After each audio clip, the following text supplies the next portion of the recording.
announcing the arrival of the Vice President-elect, His Excellency Kashim Shettima.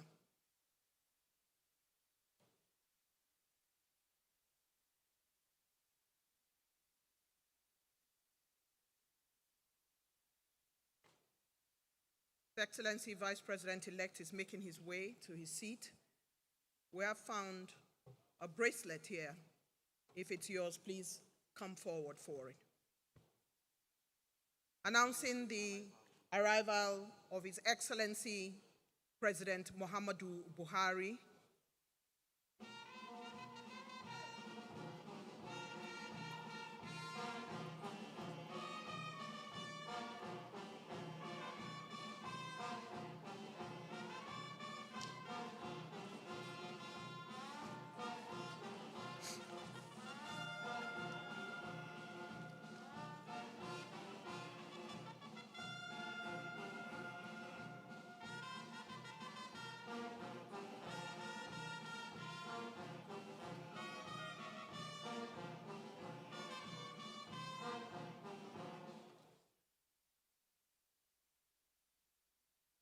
The national anthem.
Please be seated.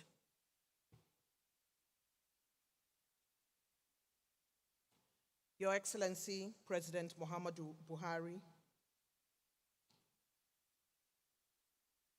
Your Excellency, the Vice President-elect, Kashim Shettima,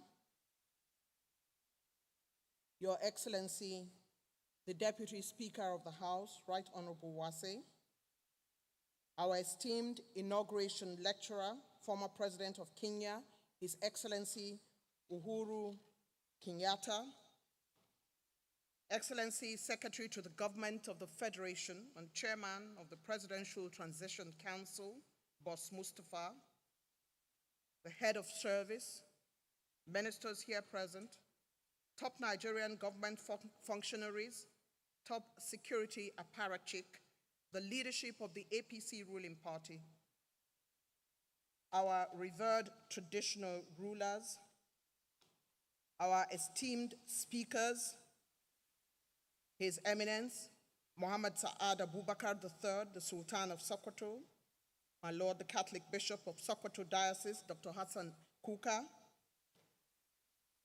Deputy Secretary General of the United Nations, Ms. Amina Mohammed, President of the Africa Development Bank, Dr. Akinwumi Adeshina, National Youth Leader, APC, Mr. Dayo Israel, members of the Diplomatic Corps, the team that have come along with His Excellency Uhuru Kenyatta, distinguished invited guests, ladies and gentlemen. It's a beautiful day in Abuja today with early morning showers of rain. I warmly welcome you to the 2023 Inauguration Lecture, which sets the tone for the inauguration of the President-elect and the Vice President-elect. My name is Eugenia Abu. I'm a broadcaster and multimedia strategy expert, and I am working today with my colleague, my friend and brother, broadcaster and interviewer extraordinaire, Mr. Cyril Stover. Your Excellencies, distinguished ladies and gentlemen, it's a pleasure to be with you. Excellencies, distinguished ladies and gentlemen, allow me welcome to the podium a man who has led a stellar team of men and women to deliver an inauguration such as this, the inauguration activities. Please permit me to invite up here His Excellency, the Secretary to the Government of the Federation, Chairman, Presidential Transition Council, Boss Mustafa.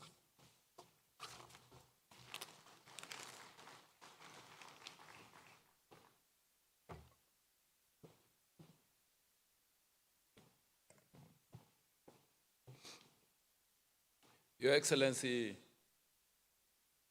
the President of the Federal Republic of Nigeria and Commander-in-Chief of the Armed Forces, President Muhammadu Buhari, Your Excellency, the former President of the Republic of Kenya, President Uhuru Kenyatta, Your Excellency, the Vice President-elect of the Federal Republic of Nigeria, Kashim Shettima, GCON, the Deputy Speaker of the House of Representatives, members of the Federal Executive Council here present, the National Chairman of the All Progressive Congress and all members of the Executive Committee, Your Royal Highness, the Sultan of Sokoto, who is a contributor at this inauguration lecture, the Catholic Bishop of Sokoto, Bishop Matthew Kuka, the President of the African Development Bank, Dr. Akinwumi Adesina, and the youth leader of the APC, permanent secretaries, Royal Highnesses, distinguished ladies and gentlemen of the press. It is with great honor and privilege that I stand before you today on this momentous occasion of the 2023 Presidential Inauguration Lecture with the theme, Deepening Democracy for Development. In my capacity as the Chairman of the Presidential Transition Council, it is my distinct pleasure to welcome every one of you to this auspicious event. First and foremost, I would like to commend President Muhammadu Buhari for his unwavering dedication to strengthening democracy in Nigeria. Throughout his tenure, he has consistently emphasized the importance of democratic principles, the rule of law, and good governance. His commitment to upholding the integrity of electoral processes, enhancing transparency, and combating corruption has been commendable. Likewise, his efforts towards ensuring the active participation of citizens in decision-making. In like manner, I welcome His Excellency, the Vice President-elect, Kashim Shettima, GCON, for gracing this occasion with his esteemed presence. His leadership and dedication and unwavering commitment to the progress of our nation have been an inspiration to all.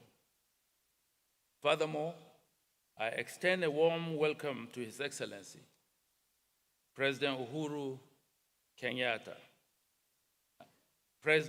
former President of the Republic of Kenya, who has graced us with his profound insights in previous occasions, and I think he will do similarly today. Your wealth of experience, Your Excellency, in governance, regional integration, and socio-economic transformation is highly esteemed, and we eagerly await the wisdom and knowledge you would impart upon us.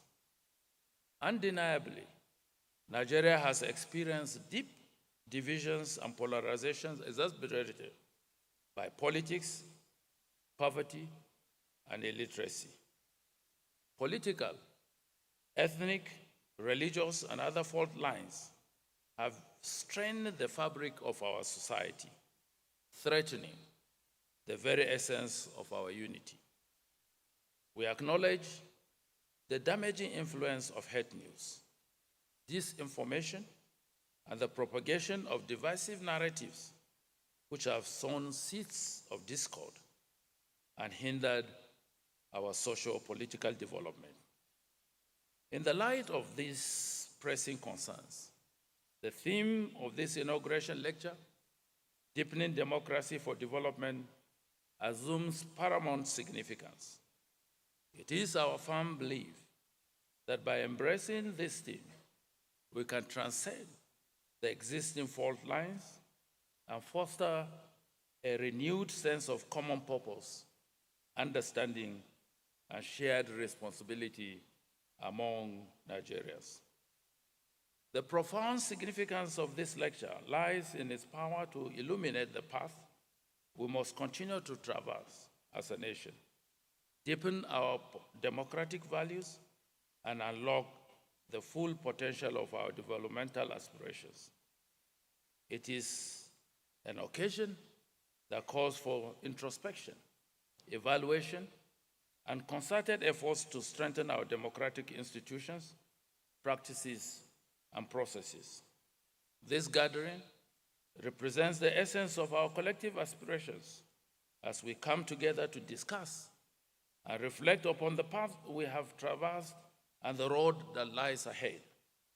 The 2023 Presidential Inauguration Lecture serves as a platform for dialogue and enlightenment and the sharing of ideas, all aimed at fostering the growth and development of our beloved nation.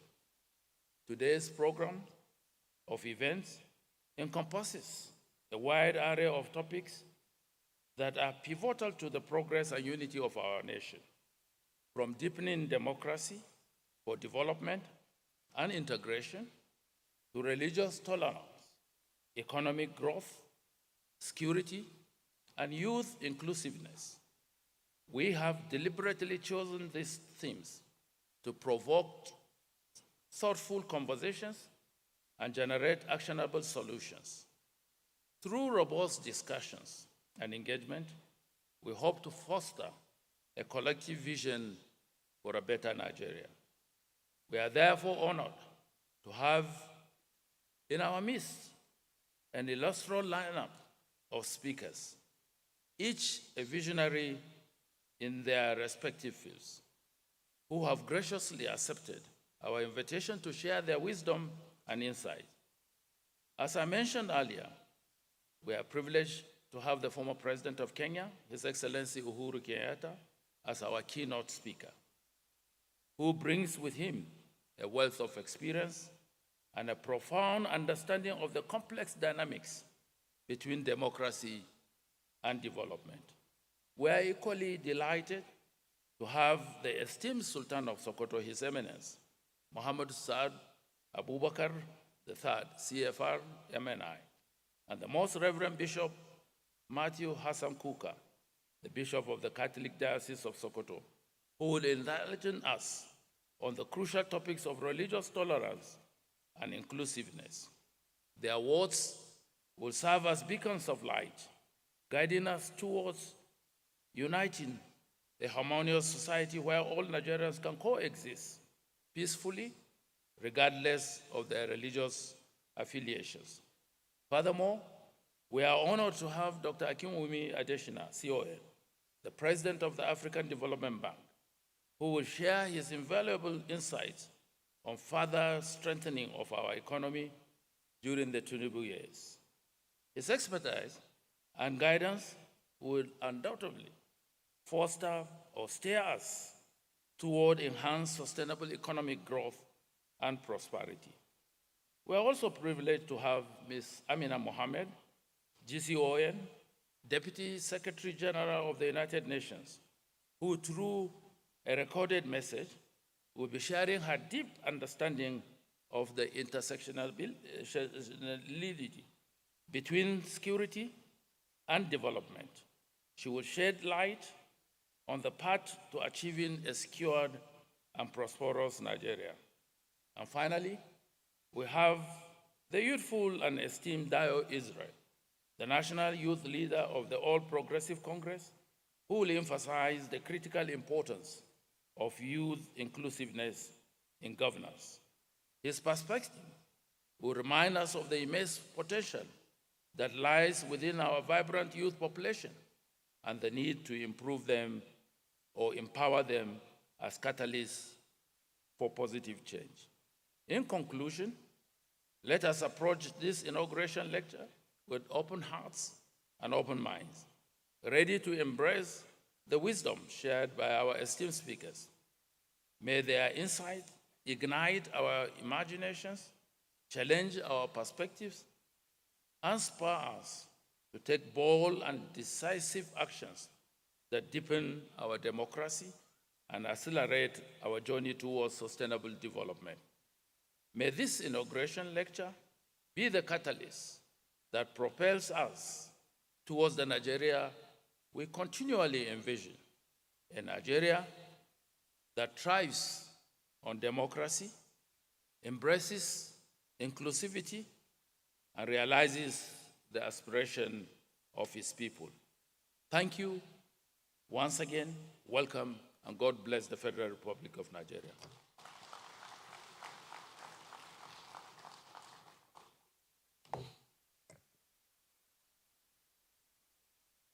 Secretary to the Government of the Federation, Boss Mustafa.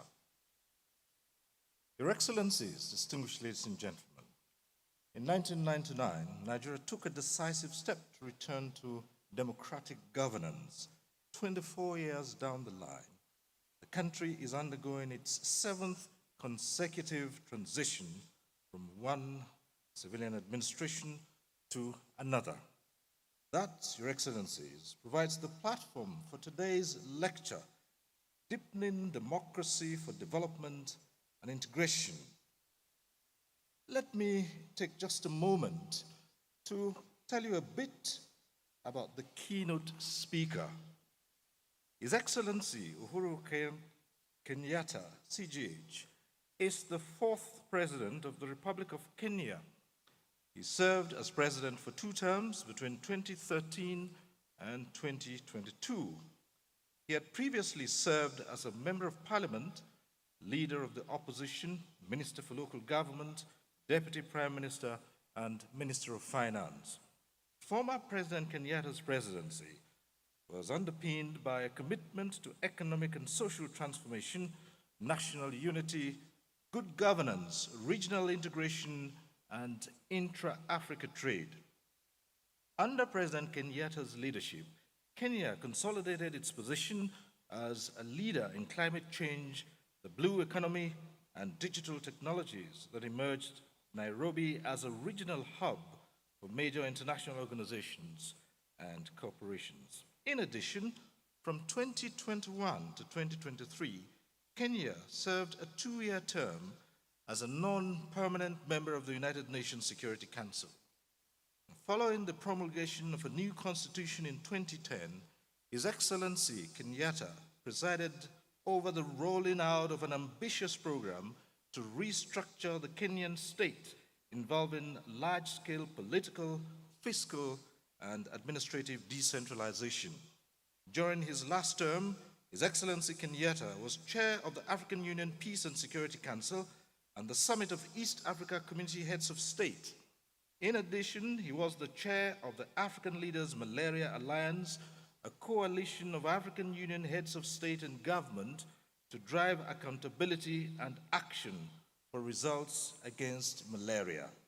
He also served as the president in office of the Organization of the African, Caribbean, and Pacific States, comprising 79 African, Caribbean, and Pacific states. In addition, he is still serving as a member of the High-Level Panel for Sustainable Ocean Economy, a unique initiative of 14 world leaders to build momentum towards a sustainable ocean economy.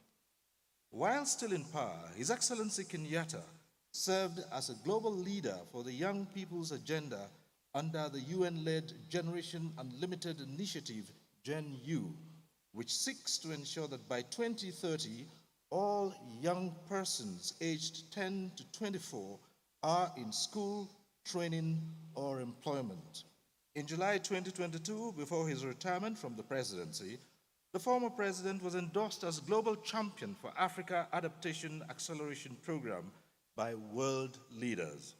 All the regional level and at the regional level, former President Kenyatta championed regional integration, intra-Africa trade, and a more vital role of the African continent on the global stage. In addition, he was at the forefront of promoting peace and security efforts in the region.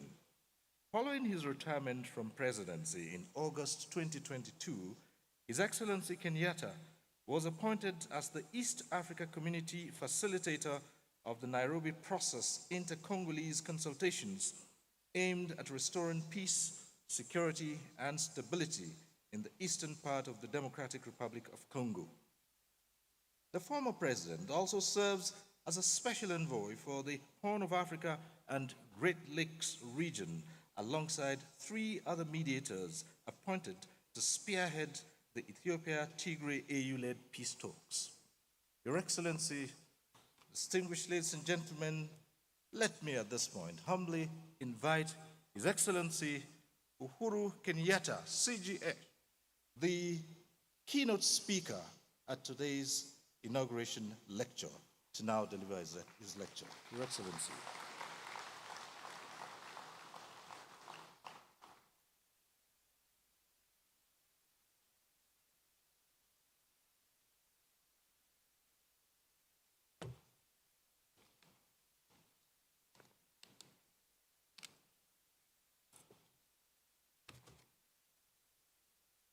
Your Excellency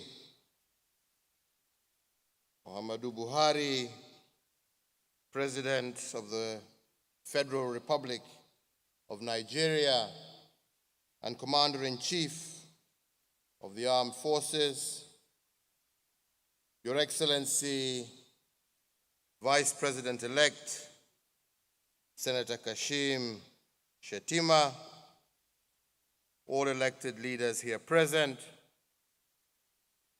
Your Eminences, traditional leaders here present, leaders of our different faiths here present, Your Excellency, members of the Diplomatic Corps, distinguished guests, ladies and gentlemen. Let me begin by saying a good morning to all of you, and at the very onset, to take this opportunity to thank you, President Buhari, and your entire team for inviting me to Abuja for the second time in under a year to engage together with you in meaningful discourse with leaders of Nigeria. I must, at a personal level, however, confess my great affinity to a man who I consider to be one of my closest colleagues when I was in government, but also a wise and sober father figure in the name of President Buhari.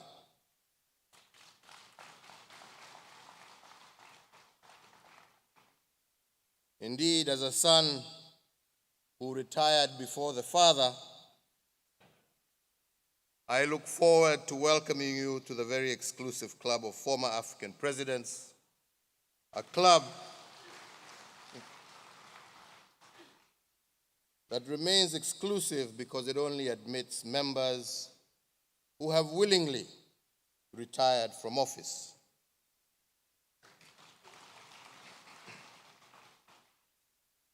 Indeed, it is a great honor and privilege for me to join you all this morning on a weekend when the country is preparing itself to witness its 7th consecutive civilian leadership transition.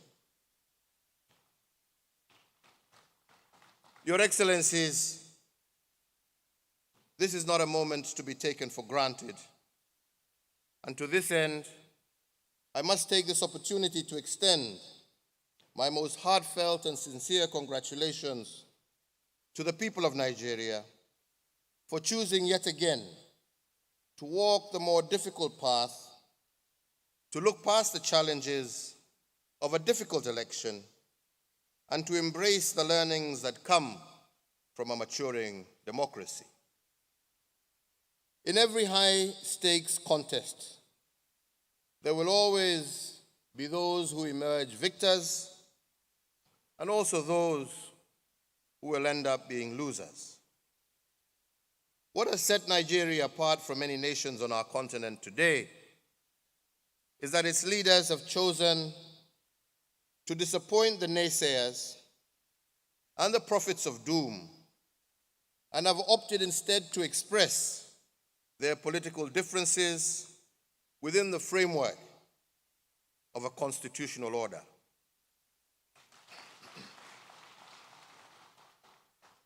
This is not an easy thing to do when there are many other ways and means to express dissatisfaction, methods that could easily trigger civil unrest, lead to loss of life, and cause irreparable harm to your nationhood.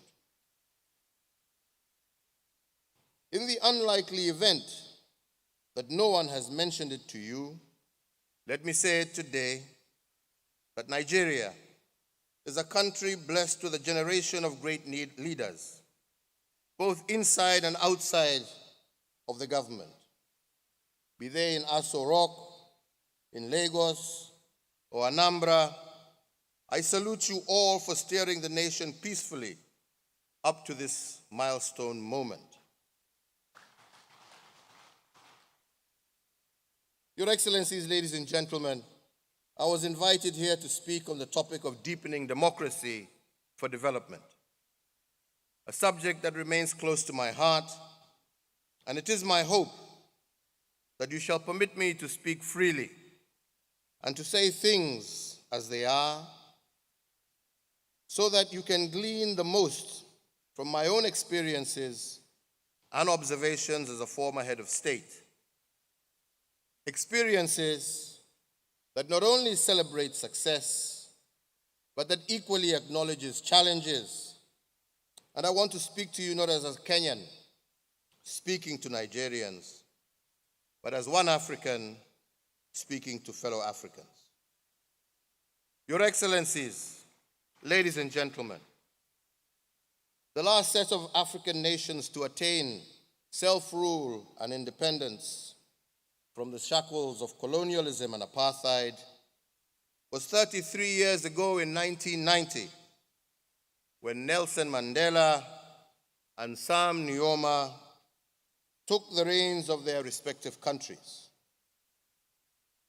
One would have expected that 3 decades on from the departure of those who had oppressed, discriminated, and exploited our people for centuries, that our continent, Africa, would find herself to be not only more prosperous, but socially and economically stable. That we would have harnessed our immense God-given mineral wealth, our agricultural potential, and our abundant human capital to propel the well-being of our citizens and to strengthen our voice in the global community of nations. It is sad to note that today, many thousands of our children are migrating to Europe on fishing boats, fleeing from chaos and poverty, and braving harrowing dangers in search of a so-called better life. Over the last 5 decades, more than half the countries in Africa have experienced some form of armed conflict. African states have either been at war with each other or at war with themselves. Today, as I stand before you, there are at least 15 active theaters of non-international armed conflict on our continent, with a few more teetering on the brink. But we must go back and ask ourselves, why are we here?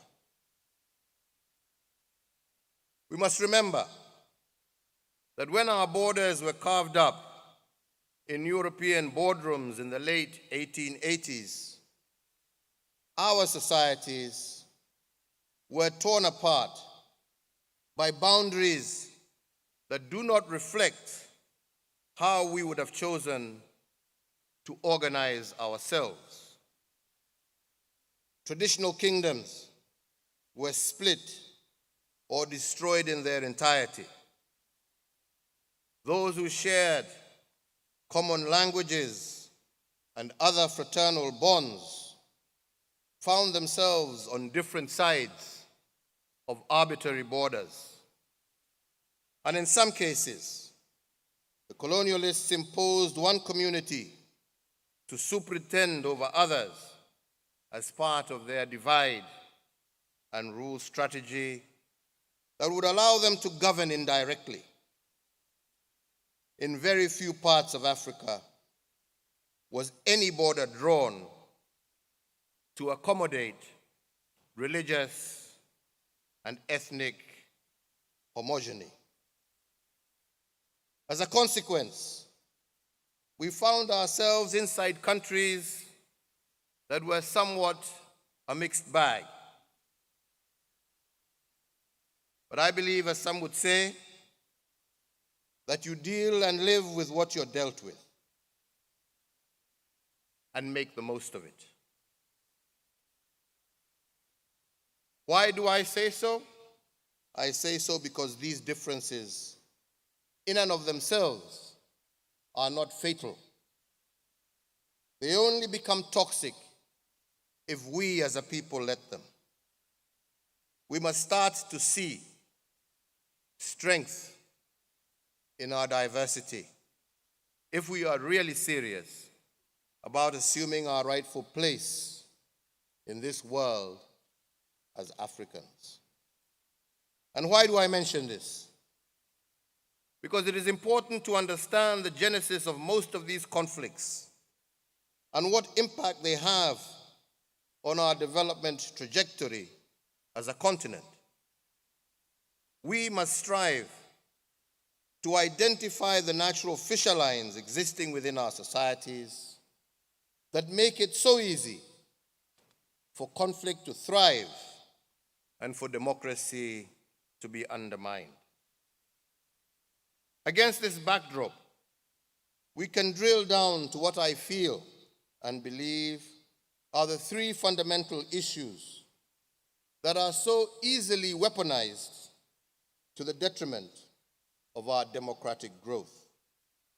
The first of these is negative ethnicity or tribalism, followed by religion, and lastly, economic greed. When you look deeply at the crux of most of our conflicts within our continent, we are either fighting for ethnic or sub-ethnic superiority of one community at the expense of others, or we are propagating divisive narratives that have their origins in religious differences or sectarianism. As we sit here today, we know for a fact that some of these elements I have mentioned remain a clear and present danger for the future of Nigeria. The incoming administration has a unique opportunity to use this inflection point brought about by a peaceful and orderly transition to take stock of what sort of future it wants for the people of this country and for the future of this nation. Will Nigeria continue fighting for its place on the world stage with one hand tied behind its back? Or will it use this moment in time to embrace a brave new way of doing things and thereby unleashing the full might of this green giant? As you ponder on that thought, allow me to take you back to a time in 2013 when I was first elected into office. At that time, I was facing the most serious challenge of my life, both as an individual and in my capacity as president. I was facing a trial at The Hague for alleged crimes against humanity, charges that were later proven to be unfounded. As I went on to settle into State House, I found myself introspecting more and more as to how I ended up in this unenviable position and what were the deeper issues and what these could be. I summarized at the time that it was an unfortunate side effect of the deeply contested 2007 elections that led to widespread interethnic violence, causing the loss of some 1,300 lives and the displacement of over 600,000 Kenyans from their homes. At the center of this violence was fighting between the tribes or ethnic communities ostensibly associated with the leading political actors of the day. My predecessor and the third president of Kenya, His Excellency the late Mwai Kibaki, the leader of the opposition at the time, the Honorable Raila Odinga, my successor and the fifth president of Kenya, William Ruto, and of course yours truly, myself, as the party leader of the then Kenya African National Union and a supporter of the incumbent President Mwai Kibaki. What started off as an election dispute over results between political parties very quickly escalated into a full-scale conflict between different ethnic communities whose perceived historical differences were easy powder kegs to ignite. How did we get to this low point? Whereas what happened in 2007 was unprecedented in its scale and ferocity, election-related violence was not a new phenomenon in Kenya per se. We had seen some different manifestations of ethnic-based electoral violence from the early 1990s with the reintroduction of multi-party democracy. However, nothing was like what we were to witness in 2007 and 2008. With a country of 43 distinct ethnic communities, having been led exclusively by two tribes from independence, we had always found a way to gloss over the issues of negative ethnicity, hoping that by ignoring the issue, it would somehow sort itself out. Nothing could have been further from the truth. In fact, in the year 2002, after what many say was Kenya's first truly democratic multi-party elections, a new government was ushered in that raised the expectation of the citizenry hopes were high that equitable development, economic uplift would impact the lives of every Kenyan without discrimination.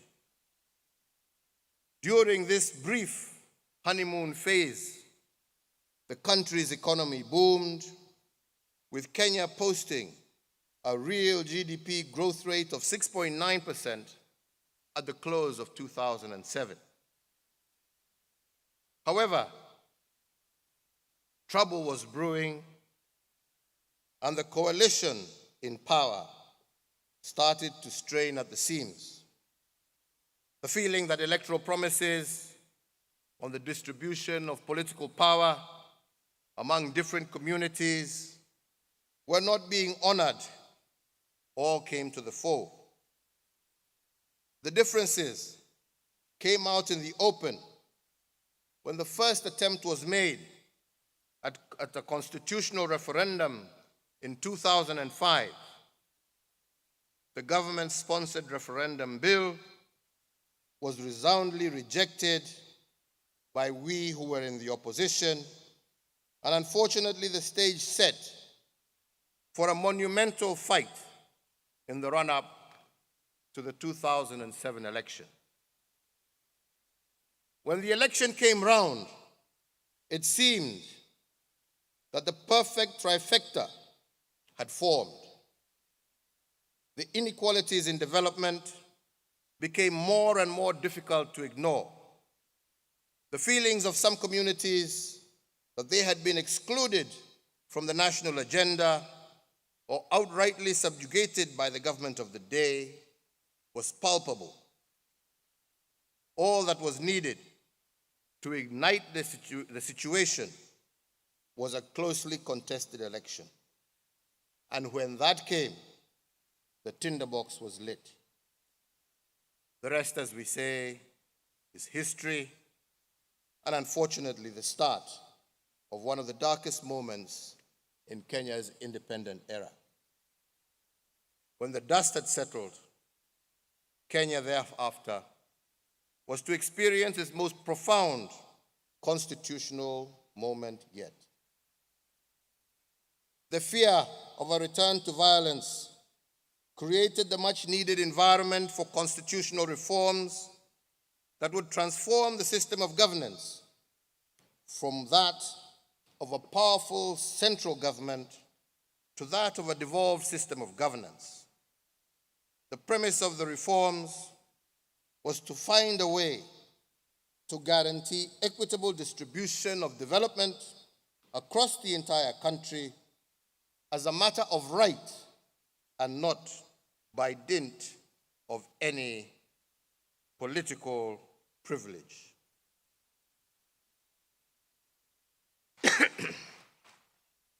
I am grateful to God for allowing me the opportunity to be the first president to implement Kenya's 2010 new constitution.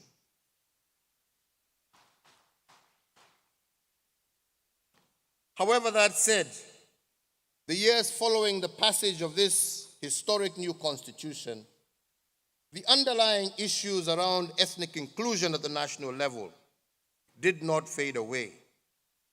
And the situation once again came to a head in 2017, almost 10 years to the month after the post-election violence of 2007. I, as head of state and government, was determined not to let history repeat itself. I had spent the last 2 years of my first term trying to make up for the lost time that had been wasted running back and forth from The Hague. My administration was therefore working double time to try and fulfill our election pledges and to allow us the option to seek a fresh mandate in 2017. The 2017 election proved to be yet another milestone moment in my political life. For the first time in Kenya's history, the outcome of a general election had been overturned by the courts. Whether on account of judicial activism or plain ignorance, the decision of the Supreme Court to overturn my August victory and order fresh elections was all that was needed to put the country on an extremely dangerous footing. The constitutional lacuna surrounding the lack of defined and codified rules of engagement for the operations of government in the event of such a repeat election exasperated the situation even further. As the country prepared to go back to the polls for a second time on October 26, 2017, the main opposition parties made the decision to boycott the polls, and whereas the victory of my party was all but assured, the victory came at a price. Once again, two communities had gotten their way yet again, and the much-touted tyranny of numbers had delivered another victory with staggering efficiency. Indeed, the intelligence reports in the days and weeks after the election and my subsequent inauguration pointed towards growing intercommunal and inter-ethnic unrest, more so in some hotspots, particularly in the mass urban settlements of Nairobi and in our lakeside region of our country. Our security services adopted a containment posture and did their best in preventing the situation from escalating. And as I was getting my daily updates, I was reassured that normalcy would be restored, and indeed it was. However, ladies and gentlemen, as it has been said by leaders across the world, peace is not informed purely by the absence of conflict. By the time Christmas of 2017 was approaching, it became clear to me that the calm that had returned to the country had been replaced by an inexplicable sadness and a tangible despondency that had seeped into the hearts and minds of large sections of our population. There were communities that felt defeated, that they had nothing more to lose, and that they no longer wanted to associate with a country known as Kenya because they felt that they had no stake in it. I was not the only one who sensed that there was more that bellied this uneasy calm, and that something serious and possibly more sinister was slowly brewing. The economy had not bounced back at the pace we had anticipated. Investors had adopted a wait-and-see attitude. And even though my coalition had an overwhelming majority in both houses of parliament, the politics seemed to be all wrong. And all this happening at a time when I was reconstituting my cabinet, putting in place the organization needed to deliver on the remainder of our pledges to the people of Kenya. And it was then that I was reminded about the inverse correlation between our election cycles and the country's economic performance. Whenever political temperatures went up, real GDP growth came down. The facts do not lie. In 1992, after the first multi-party elections since the lifting of the ban on political pluralism, real GDP growth contracted to 0.8% from 1.4% the previous year. In 1997, it dropped to 0.4%, down from the previous 4.5%. The same thing happened in 2008, when the economy virtually ground to a standstill. The long and short of it was that after every election from 1992, our country would take a hit for up to 2 years. Things would then settle, and shortly thereafter, we would be once again in campaign mood, and the vicious cycle would readily repeat itself. This meant that during every election cycle, thousands of jobs were lost, private investment and private sector confidence would shrink, and revenues to government would be strained, with adverse effects on our national development agenda. And it was then that I made possibly one of the most difficult decisions of my presidency. And I resolved two things. Firstly, that I would deliver on my development promise no matter what. And secondly, that I would not be the president that took Kenya back into any form of civil strife.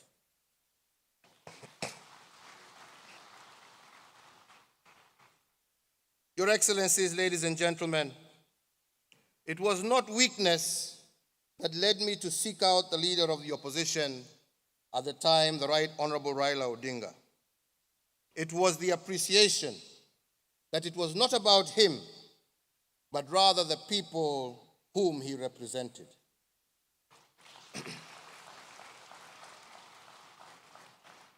The millions who felt excluded and marginalized by our brand of politics and the imperfections of our democracy. The things that we discussed in the days that followed and which culminated on the 9th of March 2018 in what we Kenyans commonly refer to as a handshake are the subject of another lecture. Suffice it to say that on that day, our country, Kenya, exhaled a breath of fresh air and freedom.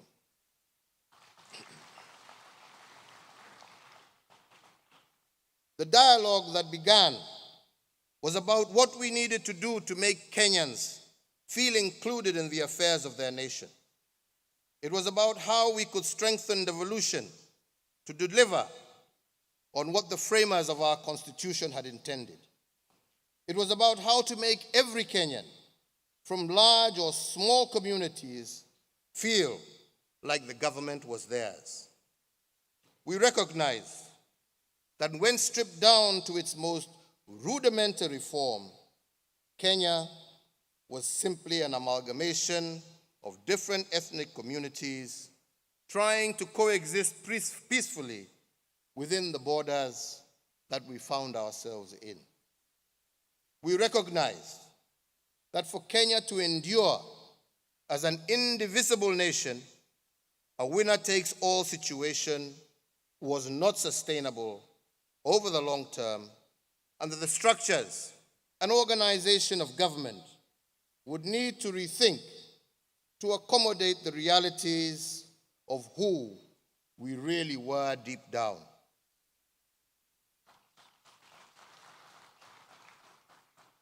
We concluded that ethnic bigotry was a convenient cover for the vice of corruption, because it was always easy to say that it was our turn to eat, and whatever we were doing for the sake of our people.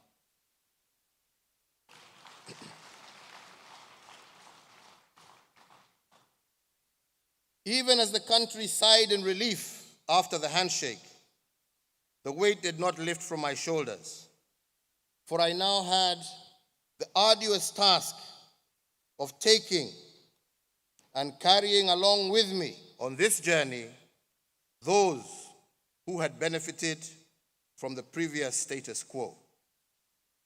That, my dear friends, was easier said than done.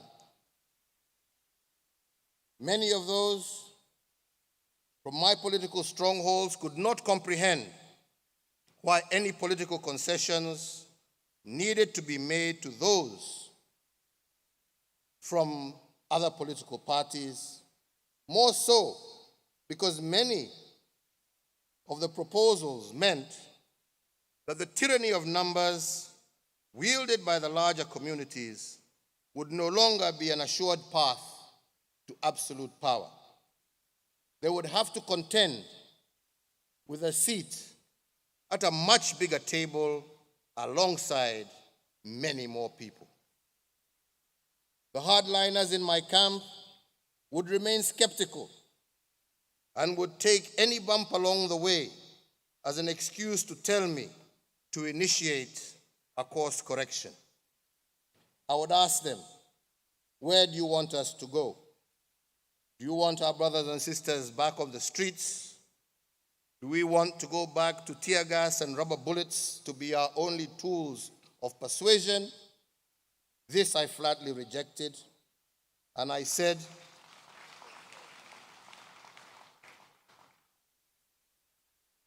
and I took pleasure thereafter in reading intelligence reports that talked about other issues and not simmering ethnic tension. Contrary to the general expectation at the time, I did not dissolve government. I did not initiate the formation of a government of national unity. Both Raila and I knew that the issues we were discussing were too deeply rooted in our people's psyche to be resolved by some simplistic cosmetic touch-ups. After all, as they say, a pig with lipstick is still a pig.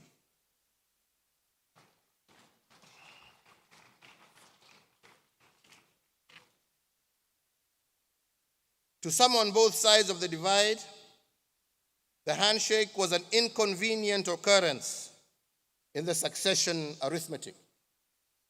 However, for me, it was the beginning of righting many wrongs that had been committed since our independence. Wrongs that had led to lopsided development and a concentration of power, wealth, and opportunity in the hands of a few at the expense of the development of many. I can see my brother here is also concerned about my development. Thank you very much.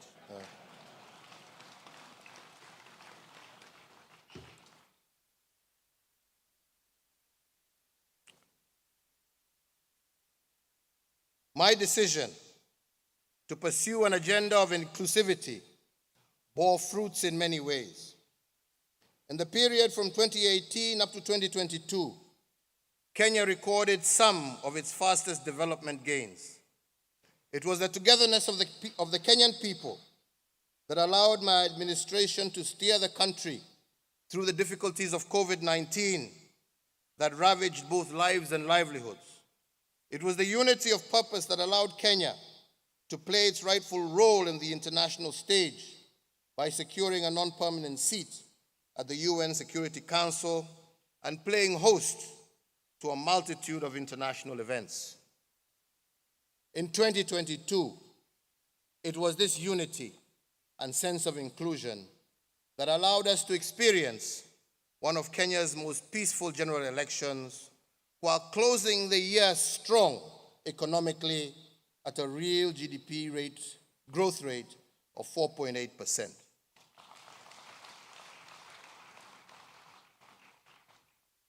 On the 6th of September 2022, I handed over the reins of leadership to my successor, President William Ruto, in a colorful and peaceful ceremony. It was a proud moment for me and for Kenya. No matter what was felt about the outcome of the elections, we stayed true to our constitution.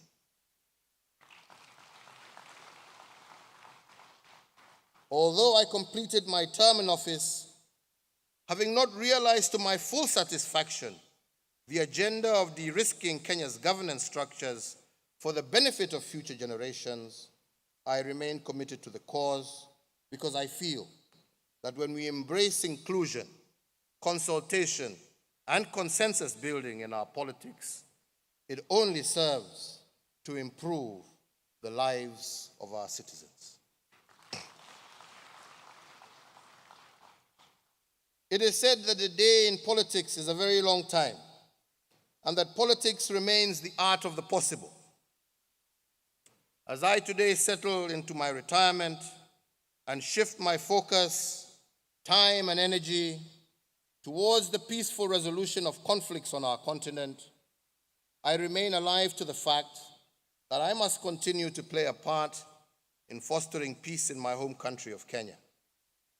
I use my voice and my platform to persuade, especially those in power, that a dialogue with those in opposition to their victory is not a weakness, nor is it a denial of their victory, but rather a much-needed tool that creates a more inclusive Kenya and that sets a forward developmental trajectory.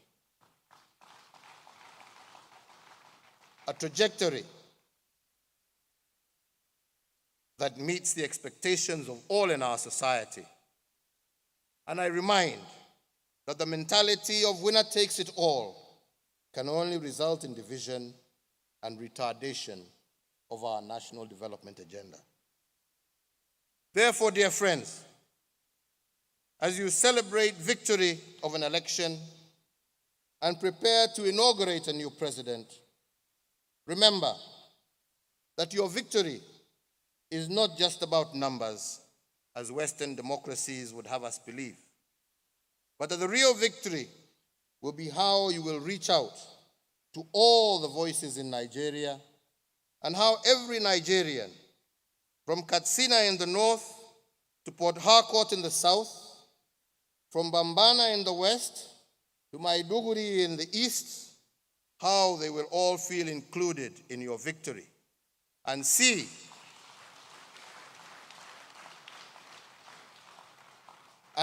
your government as their government, your agenda as their agenda, one Nigeria, one government for all.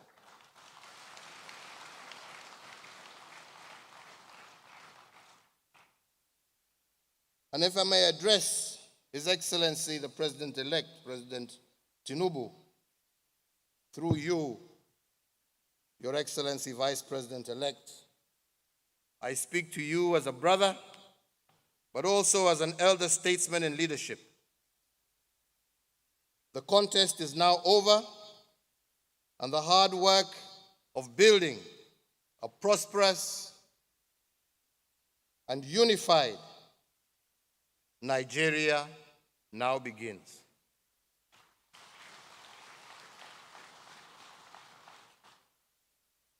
Upon assuming the office of president, you would be wise to transcend from the tactical politics of an election and assume your role as Nigeria's vision bearer. This will demand a complete overhaul of the adversarial mindset that we as politicians are conditioned to embrace during the electoral process.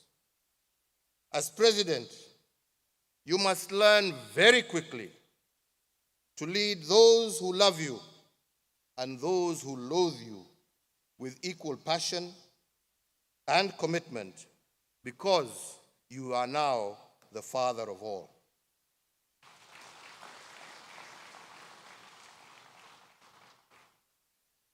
Your Excellency, when countries are in election mode, the people and its leaders are more divided than ever and boxed into their various sectarian and partisan interests.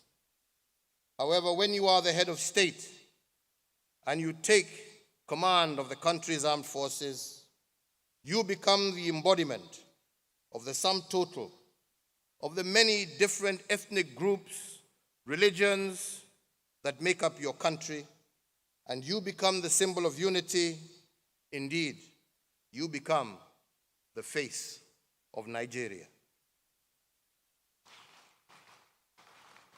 I encourage you to surround yourself with the voices of those who will counterbalance the hardliners that feel entitled to a piece of your office.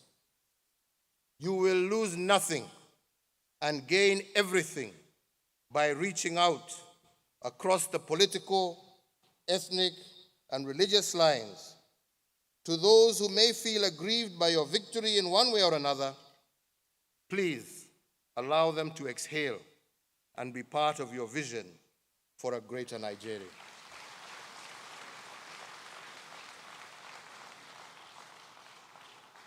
It is my hope and my prayer that the lessons from across the continent will give you the resolve to walk the difficult path of overcoming those three enemies I started by mentioning, the three enemies of nationhood: negative ethnicity, religious discrimination, and corruption. As your fellow African, I look forward to a Nigeria that emerges from this transition ready to flex and fight for its rightful place on the global stage with both hands at the ready. Your Excellency, President Buhari, I once again thank you for your leadership. I thank you for your friendship. Ladies and gentlemen, I thank you all very kindly for your attention. May God bless you all. May God bless the Federal Republic of Nigeria and her people, and may God bless Africa. Thank you very much.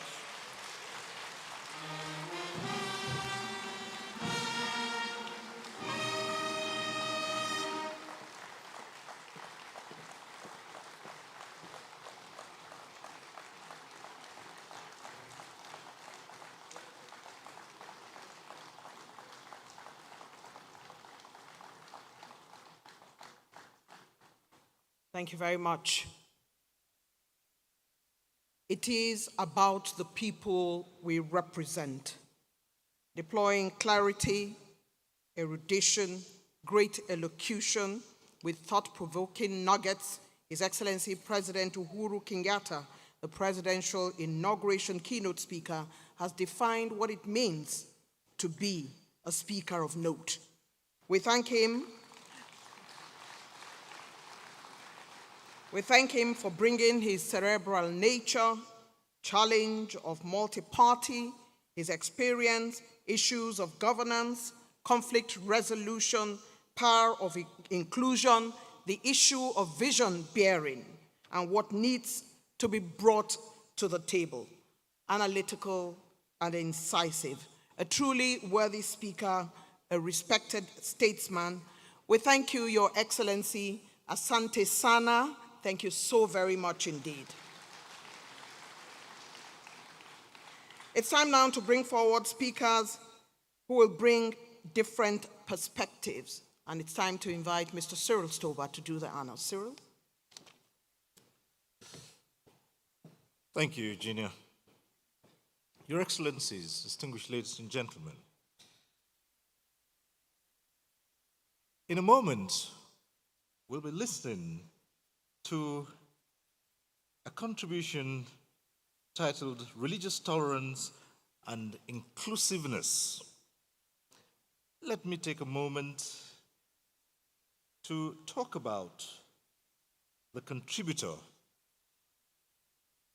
His Eminence Muhammad Saad Abubakar, CFR, MNI, is the 20th Sultan of Sokoto and President General of the Nigerian Supreme Council for Islamic Affairs, ascending the throne of his forebears some 17 years ago. This foremost traditional ruler was a career military officer and rose to the rank of a one-star general before answering the call to mount the exalted throne of both the head of the Sokoto Caliphate and spiritual head of Muslims in Nigeria. He served as defense attaché of the Nigerian High Commission to Pakistan with concurrent accreditation to Iraq, the Gulf states, and Saudi Arabia. His clear display of intense patriotism and passion for Nigeria's development saw him attending the senior executive course at the National Institute of Policy and Strategic Studies, Kuru, in 2006.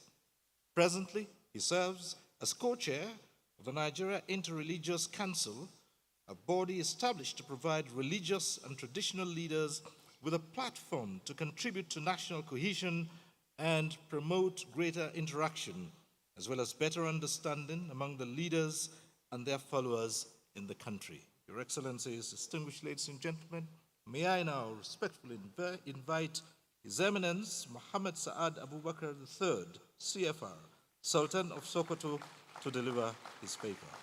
Your Eminence.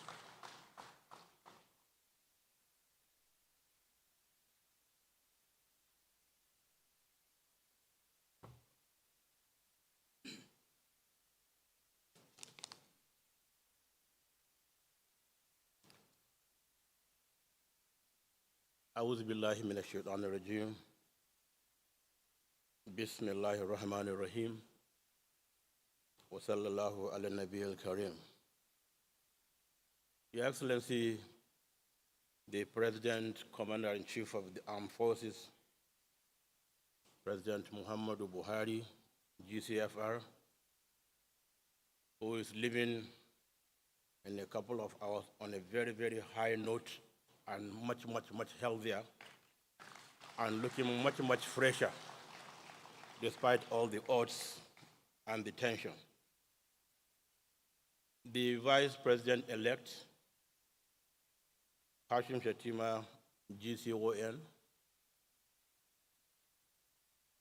our own dear, very dear brother, the former President of Kenya, Uhuru Kenyatta, whose last sentences or words were those of a very, very patriotic Nigerian.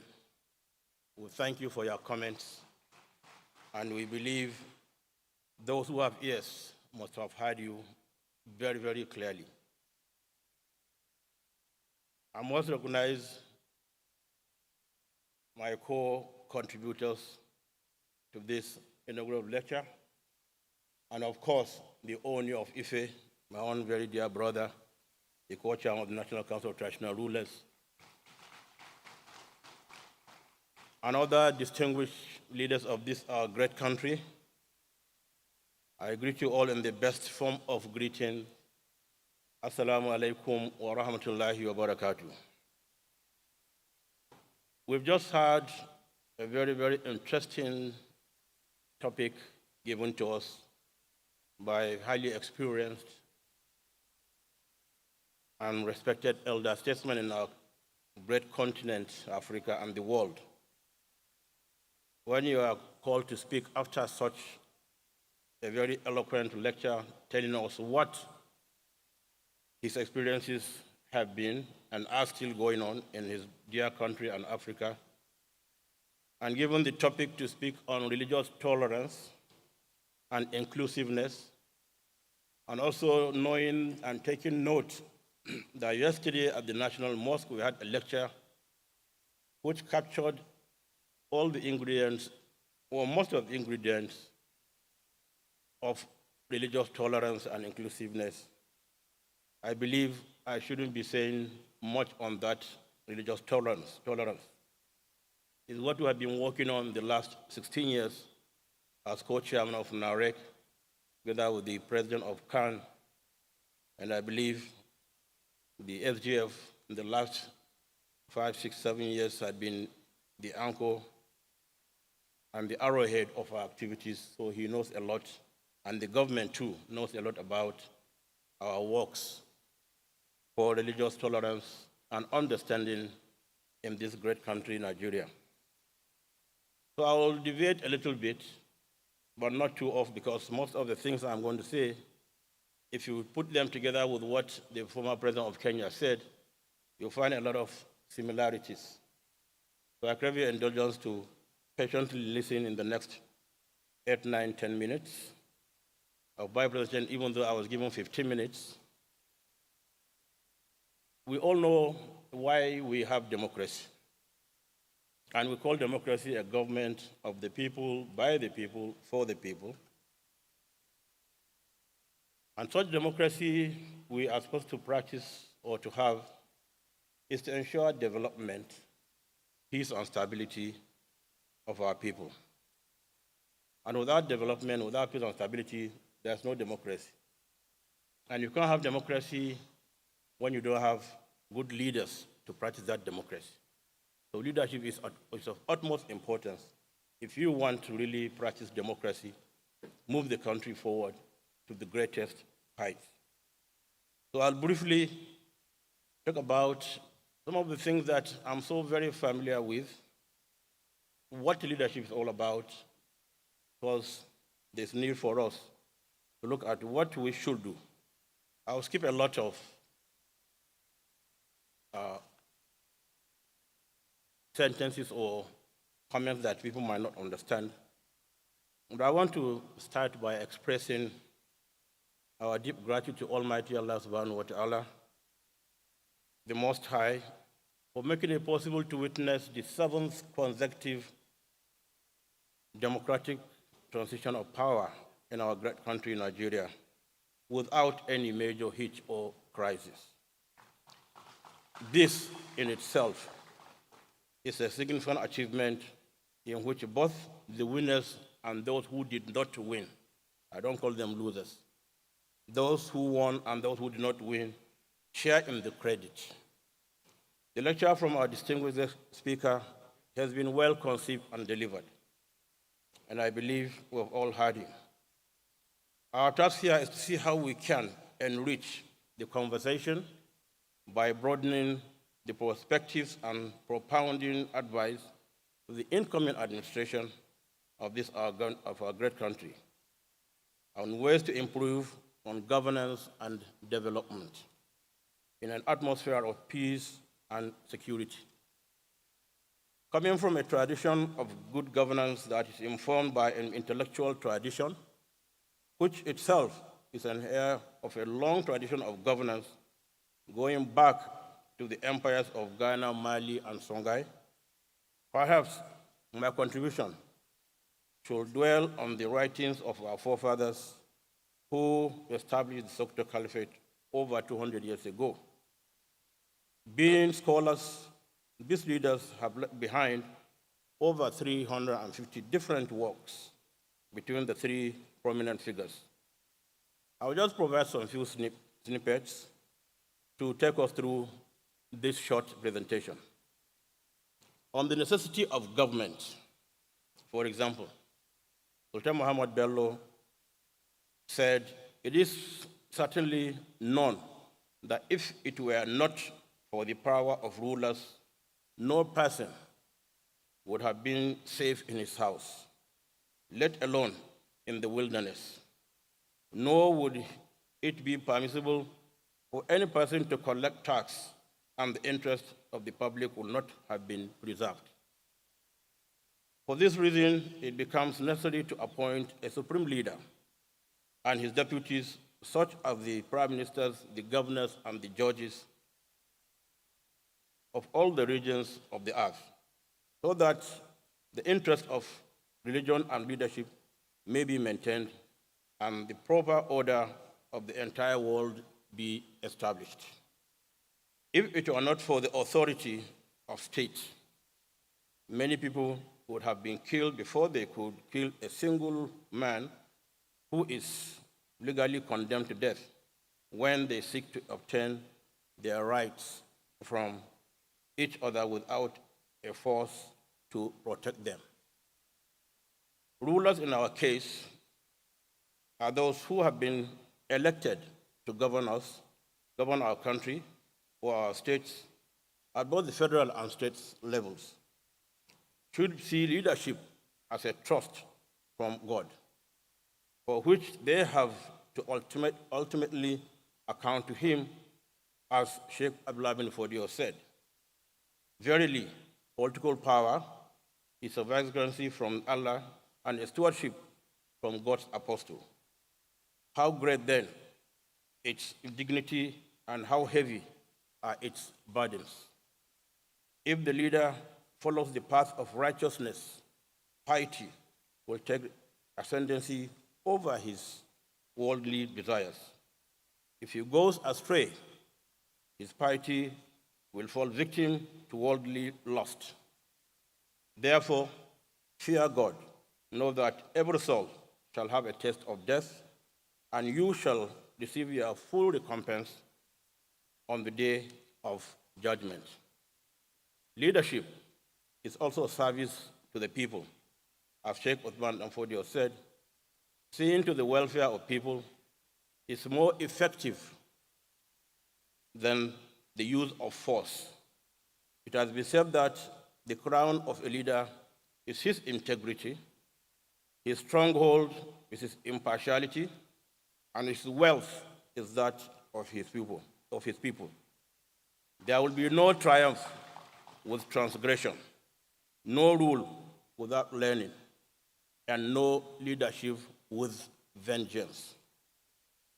No society can rise above its leaders. In other words, it is the quality of leaders which determines and pegs the quality of society. As Sultan Muhammad Bello said, leaders are like a spring of water, and all our officials are like water wheels. If the spring is pure, the filth in the water wheels cannot harm it. If, on the other hand, the spring is polluted and dirty, the purity of the water wheels that have been used to draw the water will have little or no effect on the purity of the water.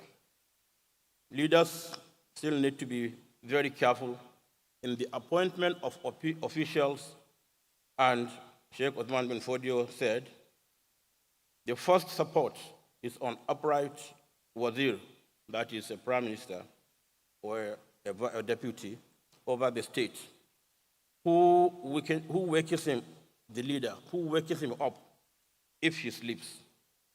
Give him sight if he cannot see, and remind him if he forgets. The greatest catastrophe which can befall leaders and people is to be deprived of good wazirs or ministers and good assistances. The most important qualifying attitude or attribute of the leader of the wazir is to be of trustworthy conduct, perceptive in the affairs of the common people, the courage to tell the truth, and must not withhold good advice from the leader.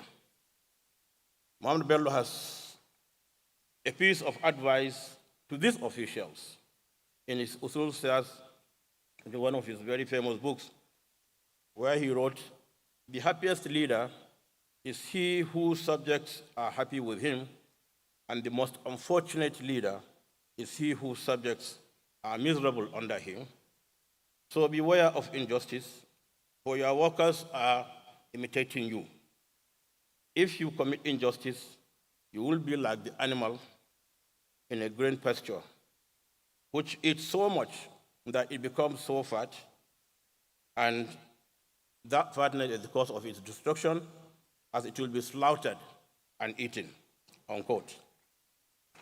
Leaders need to understand those things that are necessary for a state to survive, and those that are capable of destroying polities. On this, Sheikh Uthman bin Fodio wrote, one of the swiftest ways of destroying a state is to give preference to one particular tribe over another, or to show favor to one group of people over the other, and draw near those who should be kept away, and keep away those who should be drawn near you. A ruler was asked when he had lost his throne, what brought your rule to an end? He replied, being intransigent in my views and neglecting to seek advice. Your Excellencies, distinguished ladies and gentlemen, these are some of the few remarks I want to make to draw attention of our incoming governors, presidents, and other leaders on the intellectual heritage which we have been talking about for decades, or for centuries rather, which I hope our elected officials will reflect on and find useful as they undertake the onerous task of children with the affairs of the state.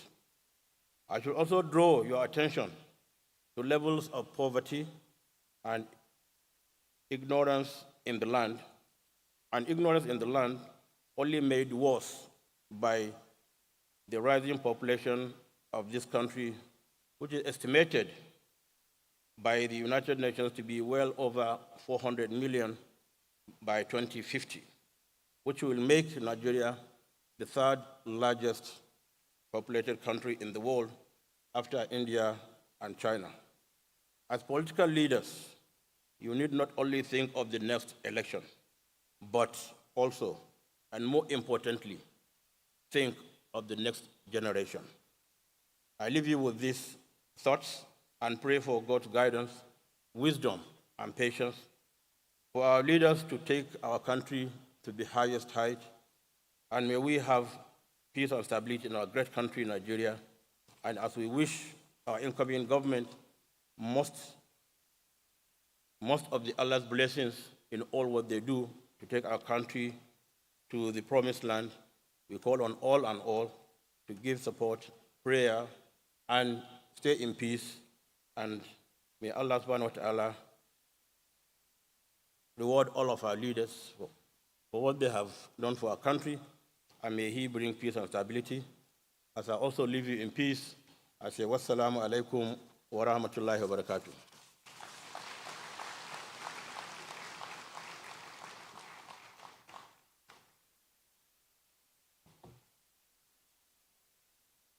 His Eminence Mohammed Saad Abubakar III, CFR, Sultan of Sokoto, speaking there.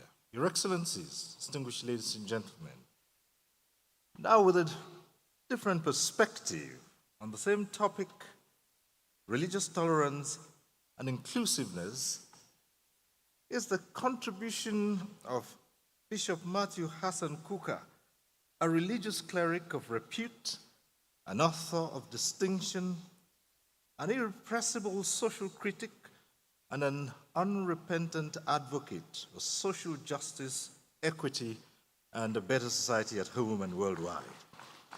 Matthew Hassan Kuka served as a member of Nigeria's Truth Commission, Secretary of the Catholic Bishops' Conference, member of Nigeria Electoral Reform Committee, and also a member of the National Peace Committee. A Kennedy School of Government master's degree holder in public policy, he also holds a Doctor of Philosophy degree from the School of Oriental and African Studies at the University of London. Matthew Hassan Kuka is currently the Catholic Bishop of Sokoto Diocese. Your Excellencies, ladies and gentlemen, may I invite my Lord Bishop Matthew Hassan Kuka.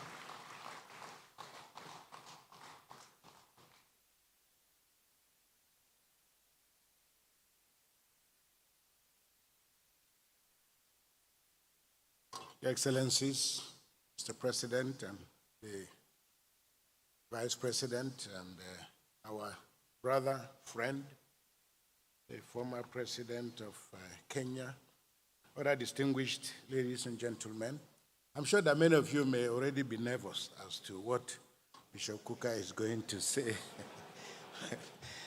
I feel like Miriam Makeba, the late Miriam Makeba. She said that every time I stand up to speak, and they will say, here comes the troublemaker. But President Uhuru Kenyatta, I really want to thank you. I mean, your most eloquent speech struck a chord. And had I received a copy of your speech earlier, I think that even that alone should have broadened the scope of our conversation. As you can see, the Sultan and I are different. He's taller than me. He has a much more regal appearance. And he's spoken to you about the caliphate and its wonderful values. I'm a citizen of Nigeria living in Sokoto, but I'll come from a slightly different perspective, from the point of view of constitutionalism and constitutional governance and how all this fit into religion. Because I think the temptation for many of us is to assume that somehow religion is a problem. And I think the former president's speech made the point very clear that religion, just like any other form of identity, whether it's ethnicity, religion, gender, the real problem is when these categories are left unattended to. It is then that they provoke problems. So I really think that we must appreciate the fact that all the values and the temptations, the trials that the people of Kenya have gone through, in summary, what struck me very powerfully was the idea of the tyranny of numbers, the tyranny of victory. And if I may add, the arrogance and the triumphalism that tends to characterize victory, and how dangerous all these are. Because numbers are important, but they're only important up to a point. And the real challenge is what you do and how you aggregate these numbers for national development. And I think Nigeria and Africa in general must wake up to the threat that is posed by the emergence of what you call illiberal democracy. 20 years ago, this word was not talked about, but now it is in the vocabulary of political science, that there is a resurgence of democracies that look like democracies but don't work like democracies.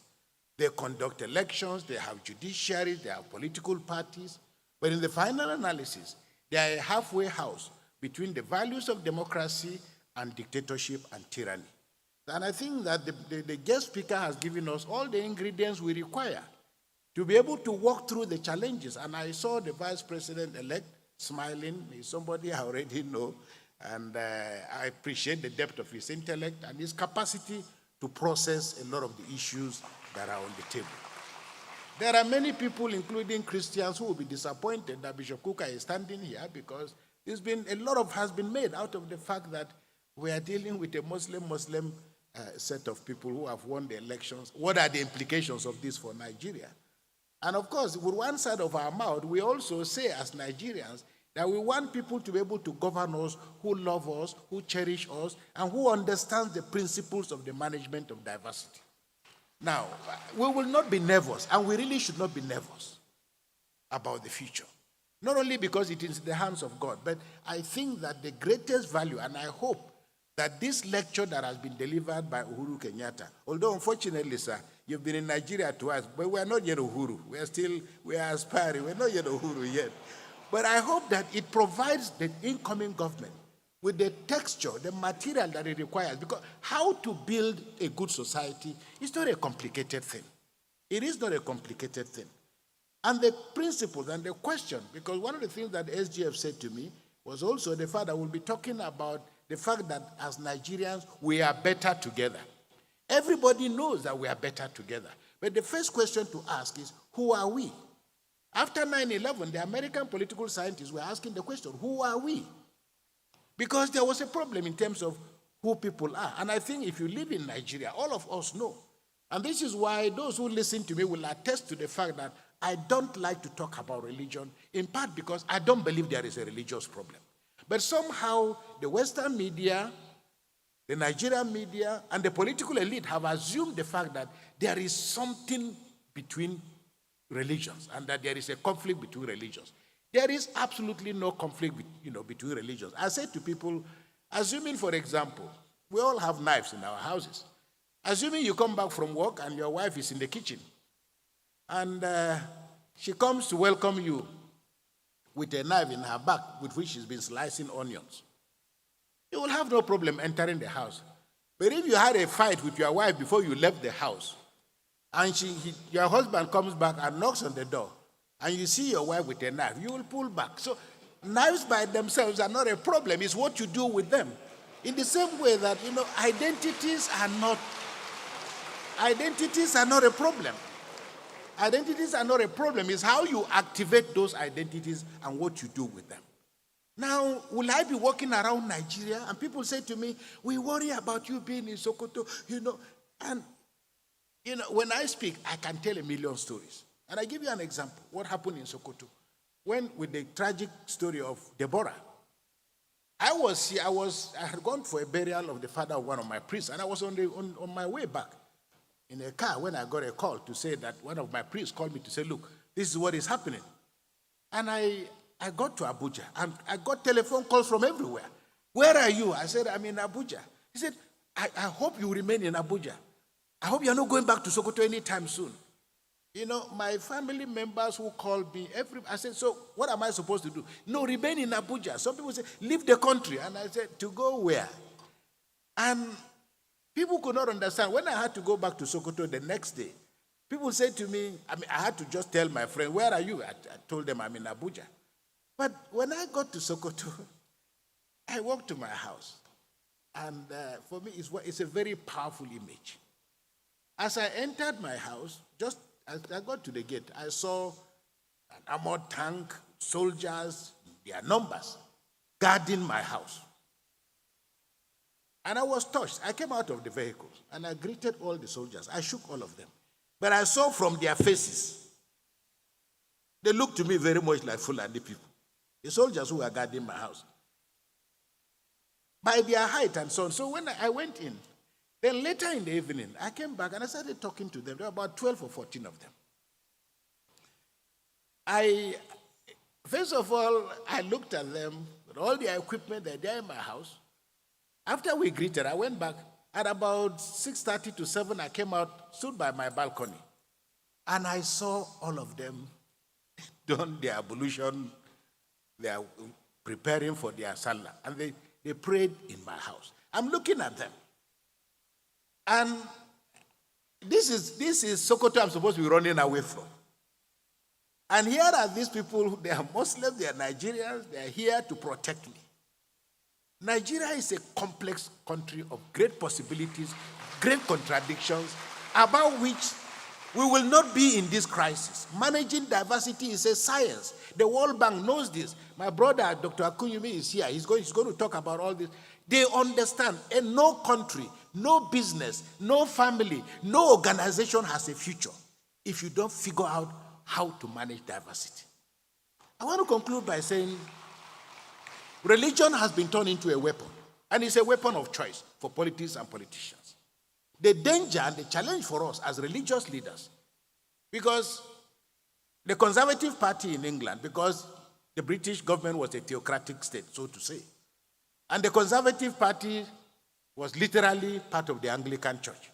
And the joke used to be that the Anglican Church is the Conservative Party at prayer.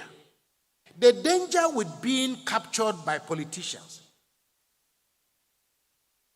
is that religious leaders, and I tell people, when people talk about Asiwaju Bola Tinubu, Atiku, Peter Obi, and all of these people, I work with the vice president-elect.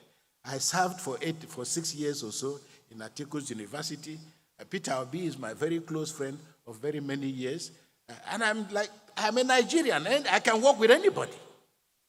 And we must get to that point in which we have enough trust in ourselves. So religion in Nigeria, the Section 10 of the Constitution talks about the fact that the state should not adopt religion as a state religion.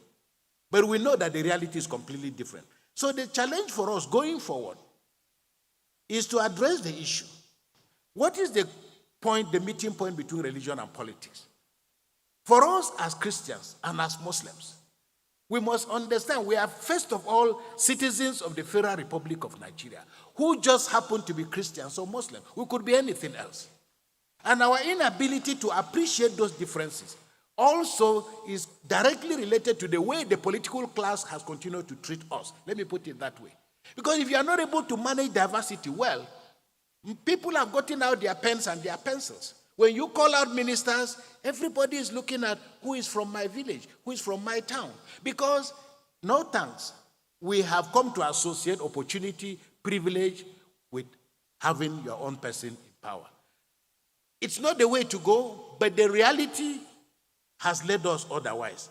So I want to say that, first of all, Nigeria must heal.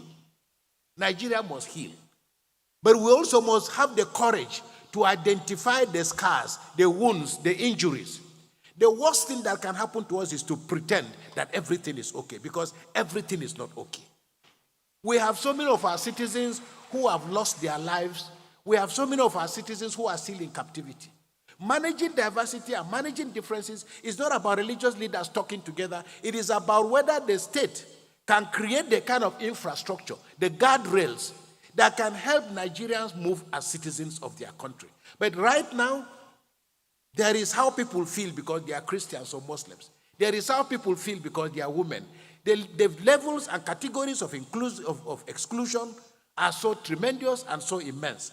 So I hope that going forward, the things that the guest speaker has spoken about most eloquently, that is, how do you manage victory?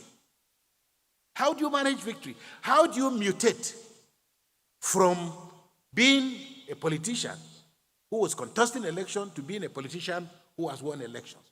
Very often, and what is clear to us in Africa, why religion, why ethnicity, why all these things continue to injure our countries, is largely because we have not come to terms with the fact that power is just about, as somebody said, our turn to eat. Michaela Wrong's book, I know Michaela pretty well.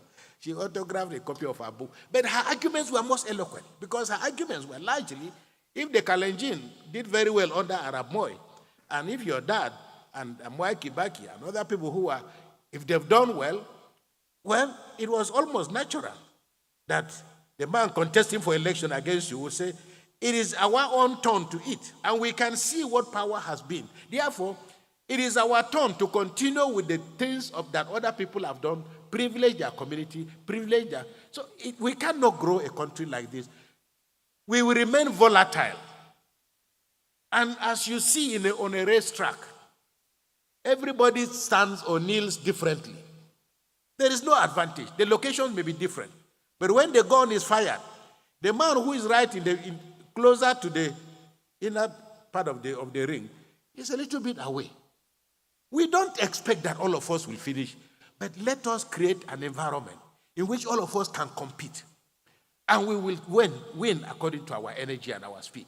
I used to have a parishioner, and she came to me and she was complaining. You know, when the WAEC, that is the local school examination, when they are over, most people will come to you and they say, my son passed WAEC. But if they don't pass, they say, WAEC failed my son. So the challenge for us in Nigeria is to create a situation in which all of us can compete. We will never win the same prize. But let there be, as His Eminence the Sultan said, let loss of elections not be a punitive, because the problem with Africa, when you lose the elections, you don't get a chance to get back in. When you lose the elections, you can lose your life. But it also means that there will be no road to your village, that there will be no water. And African politics must remain and will remain violent unless and until we find an equilibrium in which, one, we are citizens of a country. My constitution allows me the right to stop being a Catholic or to stop being a Christian today. His Eminence always jokes with me. He says to me, they sent you to Sokoto so that we can convert you and make you a Muslim. And the Constitution allows that. But I also let him know that I'm looking forward to the day that I will also either baptize him. But we can talk about that. But the challenge for those, and I want to end by saying, right now, 133 million Nigerians are suffering from various levels of multidimensional poverty. Okay? I have not turned the light and seen a part where Muslims are living that they have light. I've not seen a part of the country where Muslims are eating and the rest of us are not eating. So we must come to terms with the fact that we are not bleeding. We are not suffering because we are Christians or Muslims. But we are in a country that is malfunctioning. How to make that country work for the rich, for the poor, for the aged, and for everybody is a challenge. It's not a challenge that everybody can win, but I think it's a challenge that a government that appreciates it doesn't have all the answers must come to terms with the fact that there is a way of looking for and finding answers. I would like to just end by saying, and I make the point very clearly, it is in the struggle with the problems of Nigeria, I remain exceptionally optimistic. I travel the world. People say to me afterwards, where do you find this courage to say that Nigeria is working? When you say, okay, it may not be working, but this is one of the most beautiful countries in the world. And I'm not being flippant. When I went to the United States of America to study, I preached in a church. The parish priest called me and said, listen, you speak with such eloquence. I'd like you, we'll get you a green card. You can settle here in America. And I looked at him. I said, this God is a wonderful God. You are giving me a green card. My passport is actually a green passport. So what am I doing with a green card? So the young Nigerians who are living in our country, I always say to them, No, I'm not worried. Really, I'm not worried. Let them go. It's for the good of the country. The challenge for us as Africans is to think the way the Asians have thought. That is, you go to Europe, you go to America with a purpose. But that purpose means coming back to develop your country. But it also means that that country must create an environment in which you can feel confident to come and present the gift that God has given you. You know, I have two young men. They're in America. They just finished from a prestigious university. I said, when are you coming home? They said, Bishop, coming home to do what? I said, no, coming home to... He said, we don't have an uncle who is a senator. We don't have anybody in government. What are we coming to Nigeria to do? So, Mr. Vice President-elect, the challenge for you is to make this country believable, livable, credible, so that all of us together can stand in one tent and build a great nation. Once again, Secretary to Government, I want to thank you and thank the organizers for inviting me. God bless you and God bless our country.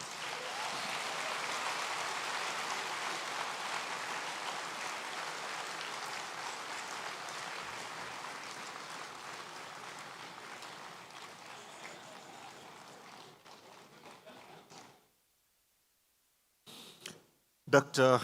Matthew Hassan Kuka, Bishop of the Catholic Diocese of Sokoto, on religious tolerance and inclusiveness. Your Excellencies, distinguished ladies and gentlemen,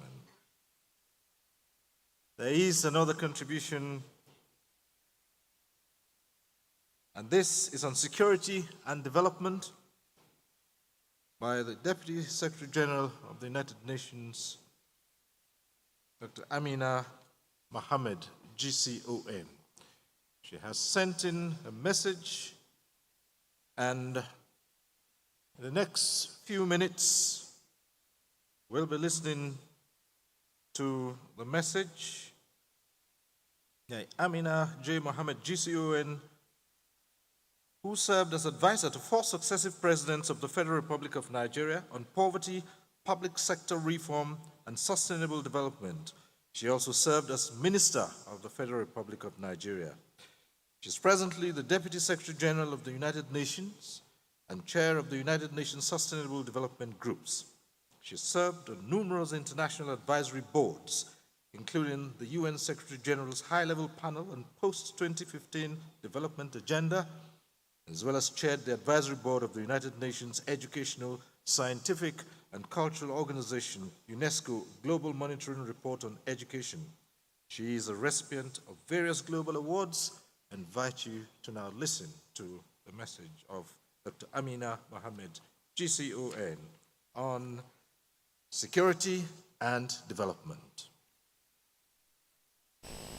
Excellencies, ladies and gentlemen, it is a real honor to address you today on this momentous occasion as we gather to celebrate the inauguration of President-elect His Excellency Bola Ahmed Tinubu. I extend my heartfelt congratulations to the government and to the people of Nigeria for yet another peaceful transition of power. This is a testament to the consolidation of democracy, peace, stability, and development in our great nation. I would also like to extend my congratulations to all the newly elected and re-elected officials. May you be guided by clarity of thought and unwavering determination to serve our people with the utmost dedication. Excellencies, ladies and gentlemen, we are at an inflection point. Our world is facing a series of interlocking threats, security challenges, and cascading crises in food, energy, and finance that are magnified by the growing impacts of climate change. 1/4 of humanity resides in conflict-affected areas, and as of mid-2022, over 100 million individuals have been forcibly displaced worldwide. The devastating effects of violence have not only impacted those directly involved in armed conflicts, but have reverberated throughout societies. And in our modern era, incidents involving malicious uses of digital technologies by state and non-state actors pose unique challenges and threats, impacting our security landscape and the well-being of individuals and nations. We are witnessing a rising tide of inequalities in finance, trade, and technology, both within and among nations. And the COVID-19 pandemic has exacerbated income inequality on a global and local scale, widening the gap between nations and societies. Moreover, our continent is disproportionately bearing the brunt of a climate crisis it did not create. The unequal suffering resulting from the effects of climate change represents one of the most profound injustices in our world today. And Nigeria itself faces a myriad of security challenges across various regions. Intercommunal tensions, farmer-herder conflicts, organized armed conflict, and terrorism continue to threaten the northern and middle belt regions, while separatist agitation and the militancy menace in the southeast and south-south are a challenge. These security challenges impede progress and development in various sectors, and I commend the government of Nigeria and its armed forces for its national and sub-regional efforts to address these complex challenges. This is a moment for us to come together, united in our determination to address these multifaceted challenges. We must find local solutions to our national problems. We must foster international cooperation and Nigerian leadership, strengthen our collective resolve, and embark on a pathway that champions inclusivity, equity, and sustainable development. Excellencies, ladies and gentlemen, sustainable development stands as humanity's most effective tool for prevention. It is the only way to address the underlying drivers of conflict and fragility. This is the security development nexus in action. In practice, this means inclusive, people-centered development solutions that address grievances, consolidate peace dividends, and build resilient communities where justice and dignity are our watchwords. It means leaving no one behind. It means delivering more under the United Nations Agenda 2030 and the Sustainable Development Goals, and the African Union's Agenda 2063, which provide a framing for investing in the nexus. By creating decent jobs, particularly for youth and women, we empower individuals to live dignified lives and reduce the risk of social unrest and strengthen social cohesion. By bridging the digital divide and investing in new technology, we enable connectivity, drive economic growth, and create new possibilities for working together. Infrastructure development, implemented with a conflict-sensitive approach, will open up new opportunities for cooperation and foster the type of subnational integration that enhances economic empowerment against unexpected shocks. And by transforming our education system, we can equip future generations to fully participate in modern economies and to meet the demands of our fast-changing nation and world. Excellencies, ladies and gentlemen, allow me to propose 4 key elements which can catalyze accelerated sustainable development that addresses the underlying drivers of insecurity when they are present together. First, we need a strong policy environment that transcends disciplines. This means policies that integrate all sectors, from security to humanitarian to development. It means designing measures that address the more profound structural causes of insecurity while also meeting urgent humanitarian needs and remaining acutely mindful of ongoing conflict dynamics. Investing in local economies across food security, energy access, and digital connectivity is key. Second, we need strong institutions. This means institutions that are built to last, ensure the rule of law, and provide a framework for a just and equitable society. Institutions that create an environment where citizens' rights are protected and deliver essential services to the people, such as education, healthcare, infrastructure, and social welfare. This means partnerships, collaboration, and joint planning across all levels of government. Local and state governments are essential players in this regard, given their closeness to the people and their constitutional responsibilities. Third, people. We must invest in our people, and our leaders at all levels, government, community, business, traditional fathers, must all be at the table. A transformational education sector will also be crucial. The knowledge and skill sets needed for nation building must continue to evolve at pace. This includes women and youth. 70% of Nigerians are under 30. Girls under 30 alone comprise nearly 1/3 of the total population. Women and youth bear the most significant toll from conflict. yet they're rarely given a seat at the mediation table. This is despite the fact that we know from experience and from independent research that pathways to peace are always more successful when they involve women and young people. Finally, these three elements, policies, institutions, and people, are only effective if combined with sound investments and accountability mechanisms. Recourse to justice, effective criminal justice systems, and transparent governance of resources are all required for sustainable development to meaningfully address the root causes of violence. Sustainable development will never address the root causes of violence without recourse to justice. And for this, we must invest in people and supplies that deliver on the rule of law. In the words of Secretary General Guterres, from the smallest village to the global stage, the rule of law is all that stands between peace and stability. SDG 16 is our compass in this regard, and its fulfillment has ripple effects throughout all SDGs. Excellencies, ladies and gentlemen, the existential threats of our time, from climate change to the threat of nuclear conflict, underscore the importance of multilateralism. No one nation can defend itself against these threats entirely on its own. Nations working together can achieve things that are beyond what even the most powerful state can accomplish itself. And that is why the United Nations was created. It is what we do.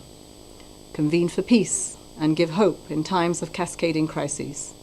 The United Nations needs Nigeria and strong African voices to rise up, speak on the global stage, and double down on the multilateral solutions that meet the immense challenges of our time. The global narrative must be one that is shaped by all of us and not just by a few. Excellencies, ladies and gentlemen, the latest peaceful democratic transition of power is yet more proof that Nigeria is better together.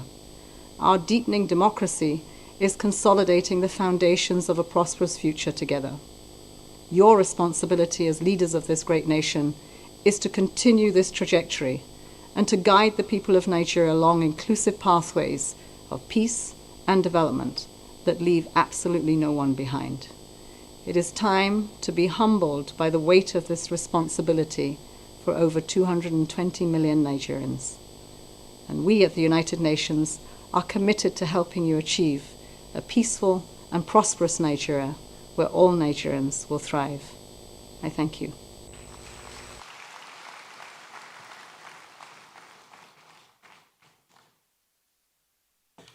Your Excellencies, Aminaji Mohammed, GCON,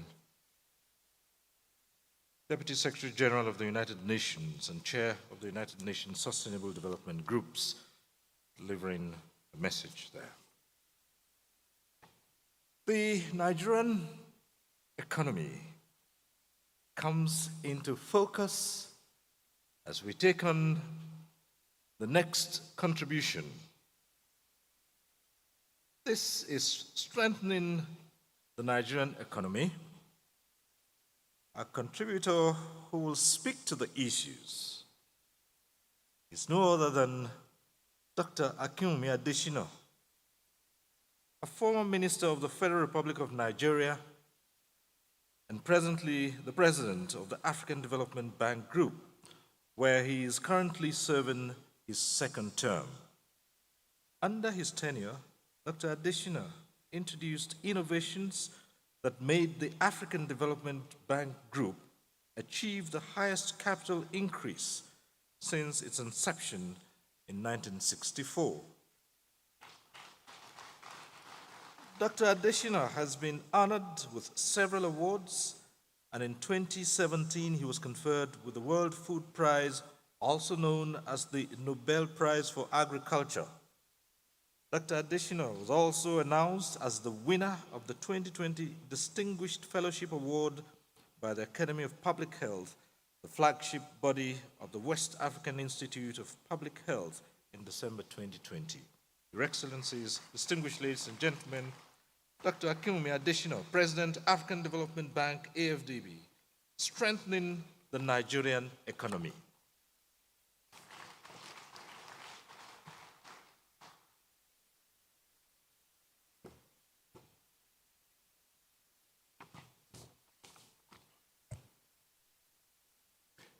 Your Excellency, President Muhammadu Buhari, I also call him a father as well. Your Excellency, the President-elect, Bola Ahmed Tinubu, Your Excellency, the Vice President-elect, my dear brother, Excellency Shatima, Your Excellency, President Uhuru Kenyatta, he and I have known each other forever, former President of the Republic of Kenya, the Secretary of the Government of the Federation, my dear brother, Boss Mustafa, and thank you for all you did to get me here. I finished the annual meetings of the African Development Bank, Mr. President, yesterday at about midnight, and I had to get on the flight to be here this morning. That's why I came in late here. Thank you very much, Secretary. Excellencies, governors, Your Eminence, Your Royal Highnesses, distinguished ladies and gentlemen, friends of Nigeria, beloved Nigerians.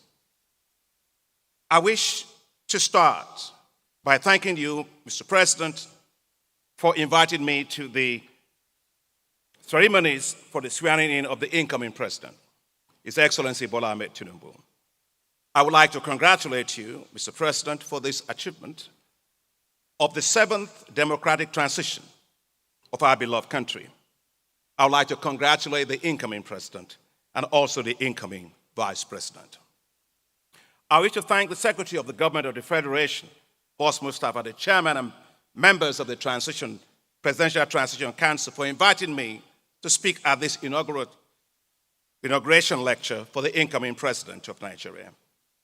It is such a great honor to share my views and perspectives after the wonderful speech that has been given by my very dear friend and brother, His Excellency President Uhuru Kenyatta, as our nation gets ready to have a passing of the baton between His Excellency President Muhammadu Buhari and the incoming president, His Excellency Asiwaju Ahmed Bola Tinubu.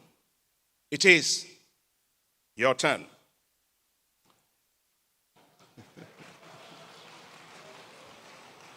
I wish to congratulate you, Mr. President, for your stewardship against difficulties of our nation for the past 8 years.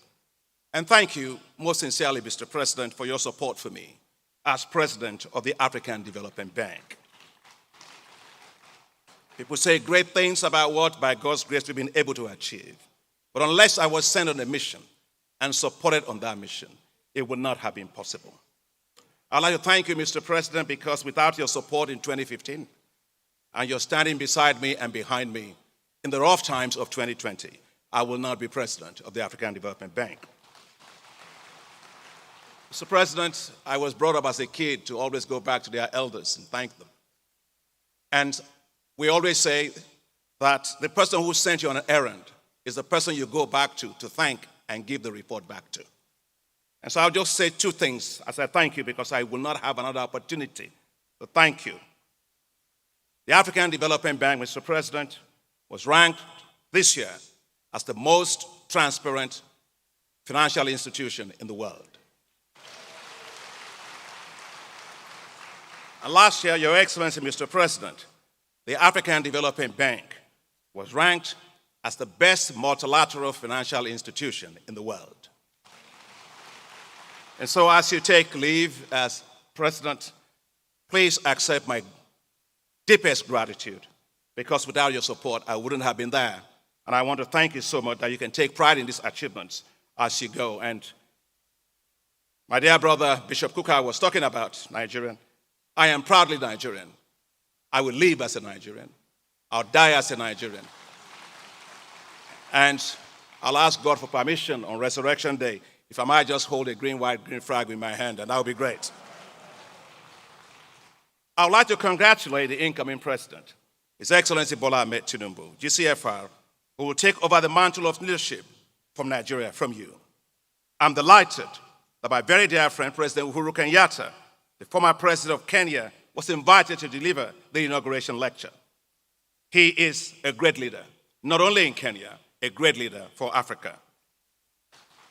And I'm sure you must be wondering, there are actually two Kenyans that are actually here on this panel. Well, I lived in Kenya for many, many years, 10 years in Kenya. And I remember one day, President Goodluck Jonathan took me on a mission to Kenya, and we went to see President Uhuru Kenyatta.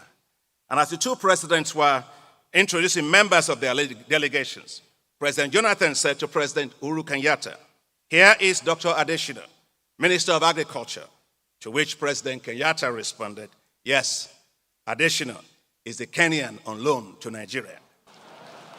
We all laughed. Thank you, Mr. President Kenyatta, for what an incredibly powerful speech you gave us today.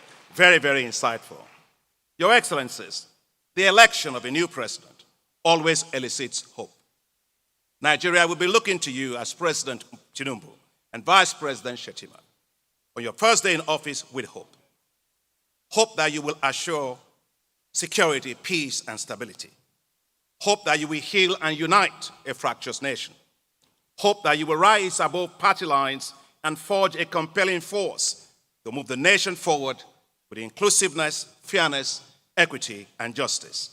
Hope that you will dramatically improve the economy, which is what I'm going to talk about today. And hope that you will spark a new wave of prosperity.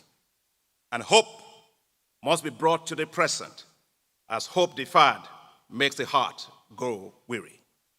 Your Excellencies, the starting point must be macroeconomic and fiscal stability. Unless the economy is revived and the fiscal challenges addressed boldly, the resources to develop will not be there. No bird can fly if its wings are tied. Nigeria currently faces huge fiscal deficits, estimated at 6% of the GDP.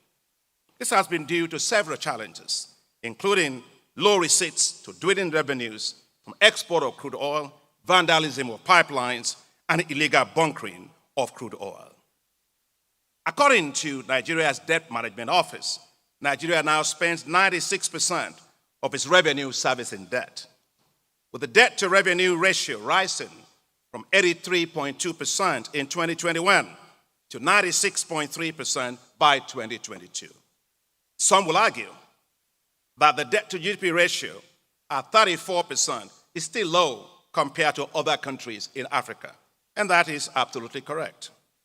But no one pays their debt using GDP. Debt is paid using revenue, and Nigeria's revenues have been declining. Nigeria earns revenue today to service debt and not to grow. The place to start, therefore, is to remove the inefficient fuel subsidies. Nigerian fuel subsidies benefit the rich, not the poor, fueling theirs and government's endless fleet of cars at the expense of the poor. Estimates show that the poorest 40% of the population consume just 3% of petrol. Fuel subsidies are killing the Nigerian economy, costing the economy of Nigeria $10 billion alone in 2022. Now that means that Nigeria is borrowing what it doesn't have to borrow for if it simply eliminates these inefficient subsidies and uses the resources well for national development. Rather, support should be provided to private sector refineries and modular refineries to allow for efficiency and competitiveness to drive down fuel pump prices.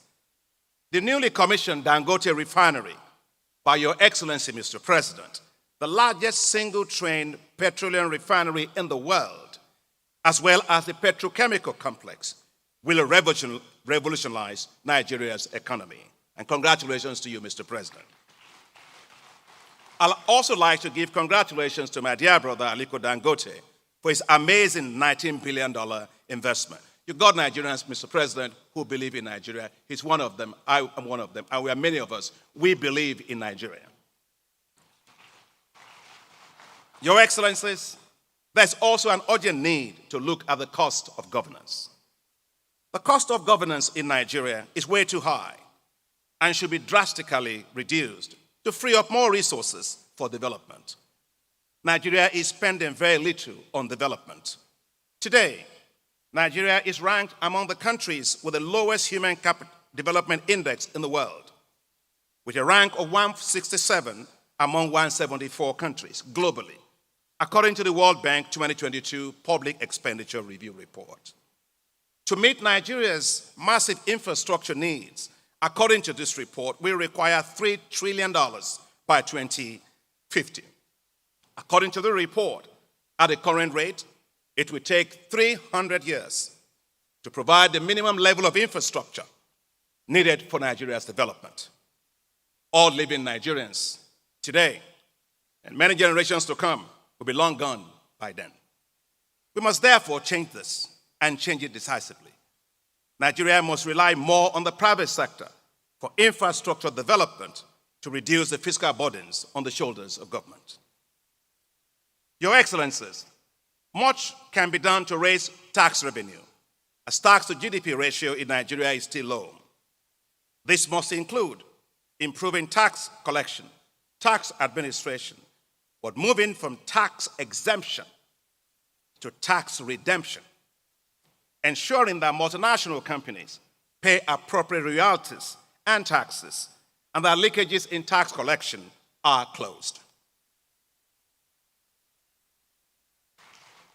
However, simply raising taxes is not enough, as many question the value of paying taxes, hence a high level of tax avoidance. Many citizens provide their own electricity, sink their own boreholes to get access to water, repair their roads in their neighborhoods and in their towns. These are essentially high implicit taxes. Nigerians, therefore, today pay the highest implicit taxes in the world. Governments need to ensure effective social contracts by delivering quality public services. It is not the amount collected, it is how it is spent and what it's delivered.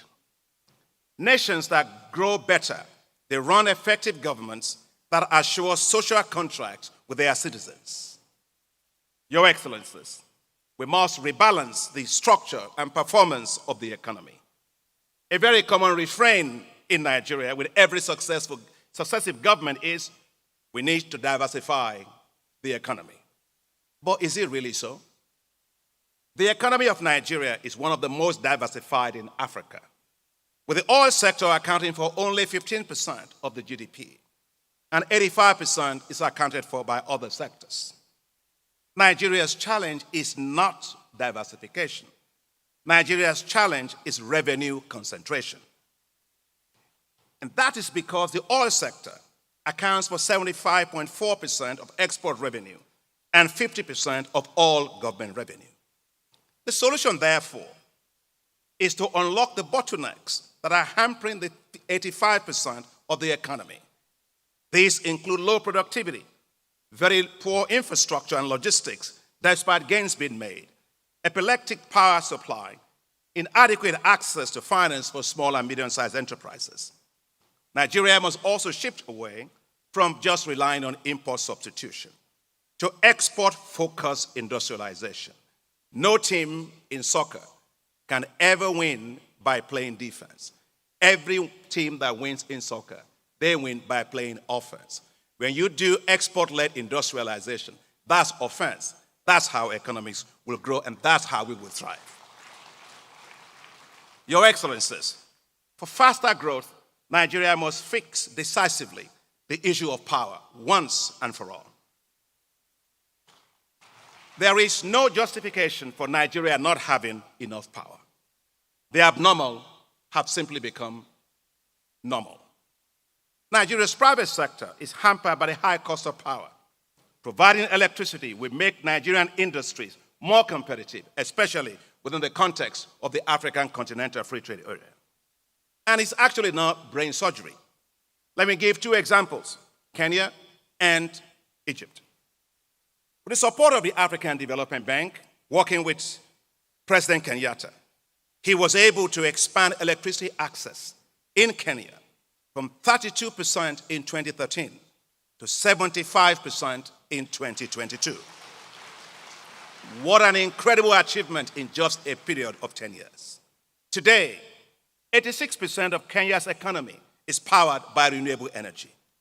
And one project where I came to visit with the President is called the Last Mile Connectivity Project. With the bank's support, it allowed Kenya to connect the poorer households, 2.3 million of them, to electricity. And that's 12 million people provided with affordable connection to grid power. Thank you, Mr. President. It was a fantastic program. I'm just coming from Egypt. In 2014, Egypt had electricity deficit of 6,000 megawatts. But by 2022, Egypt had 20,000 megawatts of surplus power generation. Amazing. So it can be done. I would like to commend the federal government under the leadership of the president for the tireless efforts being made in this area, with recent commissioning of several power projects across the country and with so much private sector. But still much needs to be done. Nigeria should invest massively in renewable energy, especially solar. God loves Nigeria because solar, we got sun all the time in Nigeria. And that's why the African Development Bank is implementing $25 billion in what we call Desert to Power program to provide electricity for 250 million people all across 11 countries, including all the Sahel and including all of northern Nigeria. Your Excellencies, for inclusive development, which my dear sister Amina Mohammed just spoke about, Nigeria must completely revive its rural areas. Nigeria's rural areas are forgotten and have become zones of economic misery. To revive and transform these rural economies, we must make agriculture their main source of income, a business, and a wealth-creating sector. To be clear, agriculture is not a development activity. It is not a development sector. Agriculture is a business.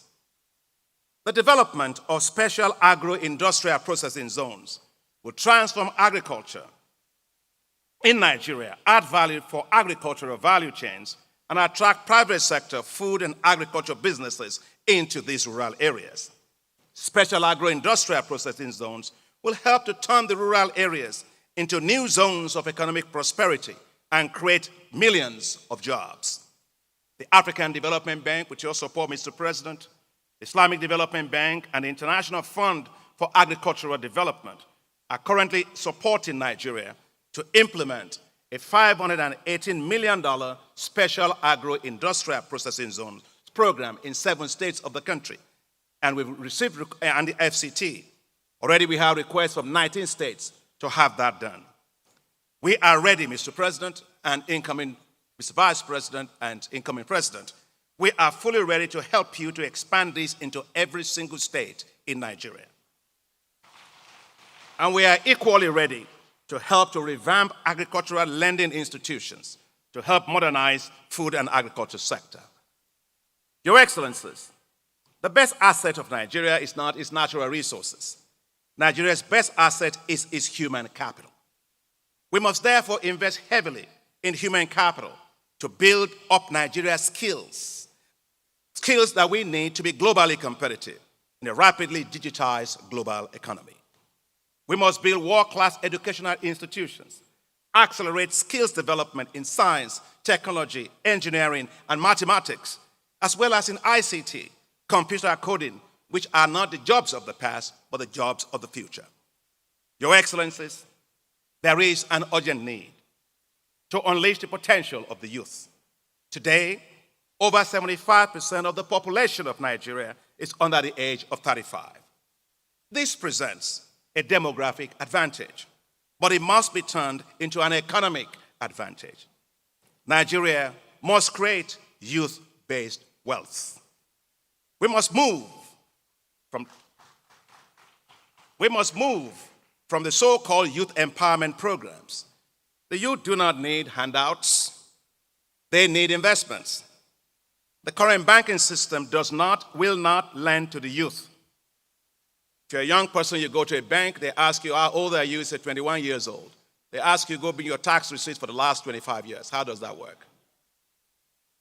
Special funds, while palliative in approach, are also not systemic and are also not sustainable. What is needed to unleash the entrepreneurship of the youth of Nigeria are brand new financial ecosystems that understands, values, promotes, and provide financial instruments and platforms for nurturing business ventures of the youth in Nigeria at scale. The African Development Bank and partners, including the Agence Française de Développement, Islamic Development Bank, and others, we launched right here in Nigeria the $618 million IDICE program to develop digital and creative enterprises. Mr. President, under your leadership, this is one of the great things I hope that you're most proud of. These things will create 6 million jobs and add $6.3 billion to Nigeria's economy.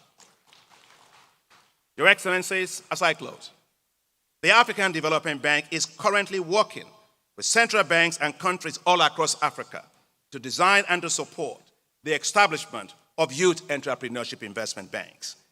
These will be new financial institutions run by young, professional, highly competent experts and bankers to develop and deploy new financial products and services for businesses and ventures of young people.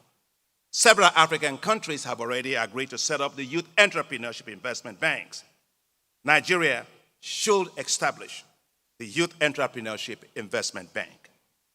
Your Excellency, Mr. President, thank you very much. Your Excellency, Mr. Vice President-elect, let me now close. Nigeria's economy needs to soar. You have an incredible opportunity to make history. History by building a resurgent Nigeria, a united and prosperous Nigeria. It is Nigeria's turn. I wish you all the very best for success. May God bless you, may God help you, and may God bless the Federal Republic of Nigeria.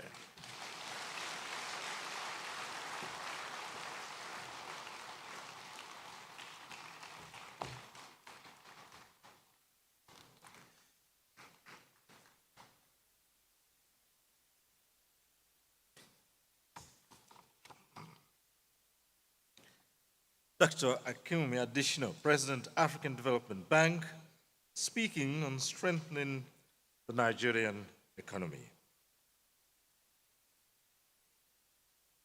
Your Excellencies, distinguished ladies and gentlemen, a lot has been spoken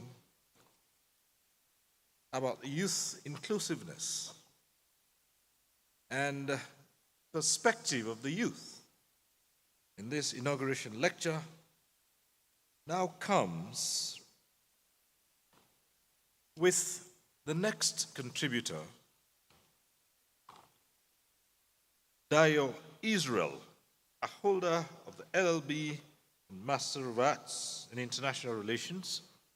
He was named one of the 100 most influential people of African descent under 40 as part of the 2017 celebration of the UN Decade for People of African Descent at the One UN Plaza in New York. Dayo is a member of the British Council Global Changemakers Network, Connecting Futures Program, and a fellow of the US State Department International Visitors Leadership Program, which has produced over 400 heads of government globally. Presently, he's serving as the National Youth Leader of the All Progressives Congress, APC, in Nigeria. Your Excellencies, distinguished ladies and gentlemen, Dayo Israel, National Youth Leader, All Progressives Congress, speaking on youth inclusiveness.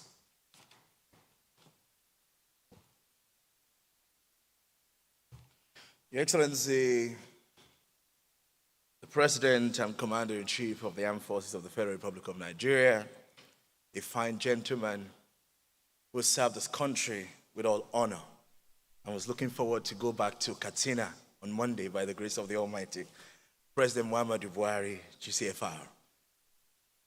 Please clap for the President. My father, the President-elect of the Federal Republic of Nigeria, Asiwaju Bola Ahmed Tinubu, GCFR, ably represented here by the Lion of Borno. As a matter of fact, the Lion of Northeast of Nigeria, distinguished Senator Kashim Shettima, GCON. Your Excellency Abari Yaku, the former President of Kenya, President Uhuru Kenyatta, I love Kenya a lot. I've been there a few times. And it's always great to listen to you speak, Mr. President. Excellency, the national chairman of my great party, my own direct boss, distinguished Senator Abdullah Adamo, let me, of course, the Deputy Speaker of the House of Representatives, the SGF, I'm very grateful for the honor to be here. All the distinguished guests present, including my Deputy National Chairman. I'm a party man, so please allow me, and the National Secretary of my great party, and my wonderful youth leaders of my party who are present here, other protocols duly extended. It is such an honor for me to stand here on this stage. I had a similar honor in 2002, October 1, when President Obasanjo was hosting his Independence Day event, and he hosted the Summit of Nigerian Children, ICO, and I had the honor of representing the children of Nigeria on this podium at that event. And a few years later, I'm here today representing the youth of Nigeria, in particular the youth of our party. And I want to begin by telling you a story. I love stories. A young boy was trying to kill a bee, and the father said to him, "Stop, don't do that." And the boy said to the father, "Daddy, what's wrong? It's just a bee."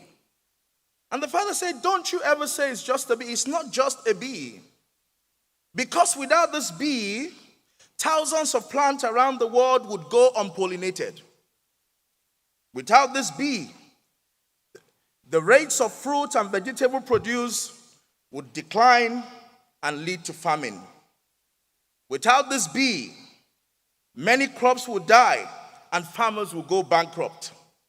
Without this bee, the world will go without honey and we will eat our pancakes dry. It's not just a bee."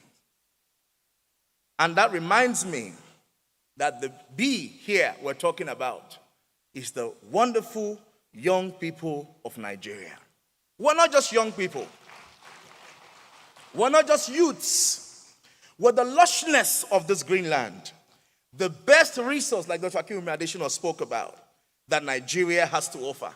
The best export of our great nation, the Federal Republic of Nigeria.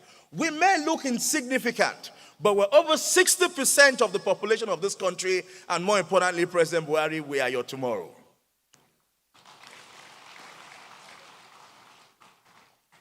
And it reminds me of another story. President Kenyatta, you'll be familiar with your sister, Wangari Maathai. She spoke about the story of the human bed. And the story was about a bush that was burning. It was a strong fire in the forest, and all the animals were running away looking for an escape. And they were running, the lions, the tigers, the elephant, all of them were running out of the forest. And there was this little human bed, a small boy like me, sitting quietly. And then he observed that the nation was on fire. And what the human bed did was fly to the nearest river, use his little beak to fetch some water, run back into the forest and pour it there. Run back to the river, got some water with the little beak, ran to the fire and pour it there. And all the other animals were smiling and laughing and saying, "What do you think you're doing? Can you save this forest from the furnace?" And the human bed looked at the elephant and all the other animals and said, "I may be just but a human bed. As small as I am, I will do my best to save the forest from the fire." Distinguished ladies and gentlemen, the youth of Nigeria, the human bed. Our country has experienced military challenges over the years. We've gone through abuse. We've gone through many poverty challenges. But the youth of Nigeria has continued to be creative and innovative. In particular, with our creative industry, entertainment, and sport, we are putting Nigeria on the map. We may not be able to end poverty in Nigeria in one day, but we're creating solutions in fintech, in sport, in entertainment. We're fighting poverty. We're creating corporations like Jumia. We're creating companies like the other company doing many other fintech companies across Nigeria. Andela, Flutterwave, many. That is our own way of being a human being, of solving Nigeria's unemployment and poverty problem.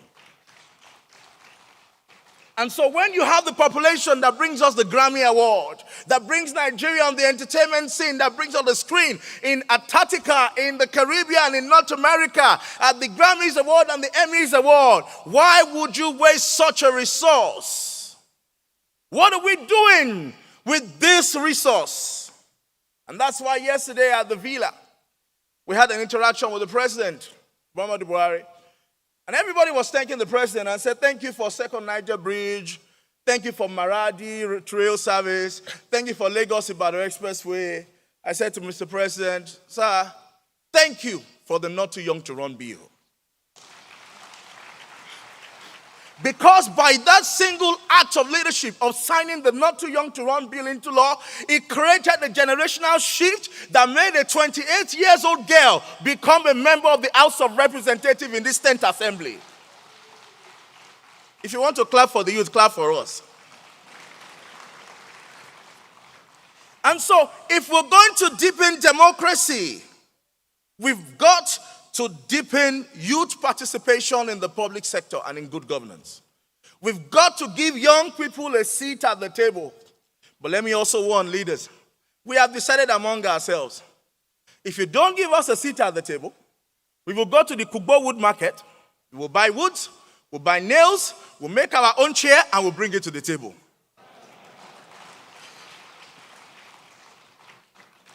We must deepen youth participation at all levels. At local government level, at House of Assembly level, at governorship level, at the Senate, National Assembly, and even at the top level. And that's why as I traveled across the country, campaigning for Asiwaju Bola Ahmed Tinubu, went to 33 states on my own, with my team of youth leaders engaging the youth in the community. Our message was simple. The Tinubu presidency is going to be an inclusive administration for young people, because it's going to come and work with us to build a Nigeria for us. The reality is that a future for us without us is not a sustainable future. And that's why as government, as people, we have a role to play. We have a lot to do. And to do that, we need to ensure that we create platforms for young people to get involved. And not just platforms like Youth Parliament or Youth Council. I was a former Deputy Senate President of the Nigerian Children's Parliament. So you can call me Distinguished Senator Dayo Israel. But beyond all of those youth platforms that we get, young people must begin to play mainstream politics. Their importance, you can never overemphasize it. I won't be standing before you here today, but for the opportunity to be in the Children's Parliament, to be a one-day commissioner for information under Asiwaju Bola Ahmed Tinubu in Lagos State under his one-day governor program, and also be a member of the British Council Connecting Futures program, the IVLP program, the Global Changemakers program, and many other activities created to give young people a chance. Those years of programs and activities prepared me, and I think that we need to do more to intensify platforms and opportunities to prepare the young people for the future. We need concerted effort to raise the next generation of Thomas Sankara, Patrice Lumumba, Kwame Nkrumah, and because President Kenyatta is here, Jomo Kenyatta.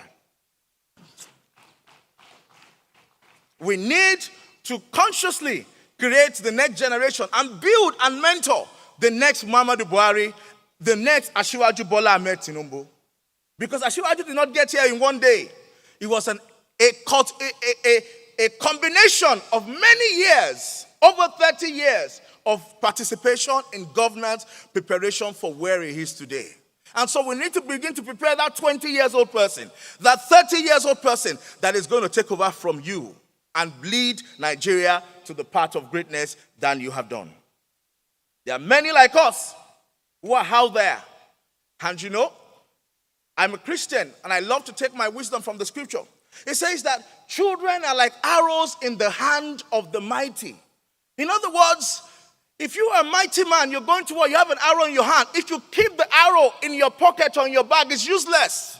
You've got to stretch your bow. You've got to pull back the arrow. That is only when it can bring you results. You've got many young Nigerians who are filled with talent, who are filled with skills. They're not perfect, but you've got to make use of them and give them a platform to take responsibility.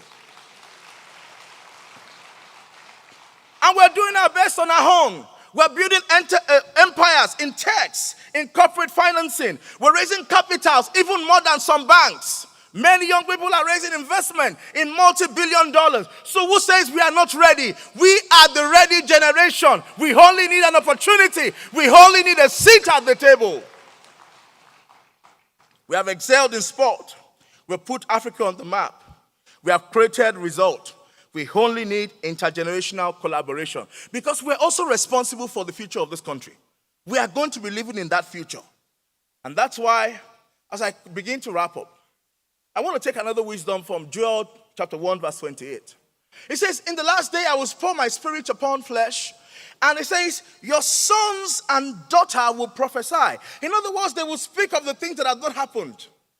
It means they will be futuristic. They see tomorrow and they can begin to walk into creating that tomorrow. So if we have the capacity to create tomorrow, then you need to give us a seat at the table to help you build tomorrow. It says, and your old men shall dream dreams, and your young men will see vision. We need to help our young people, not just to see vision, but to run with that vision by building their capacity. And that's why I'm going to go into 3 different action points for all of us before I sit down. Action point number 1 for government.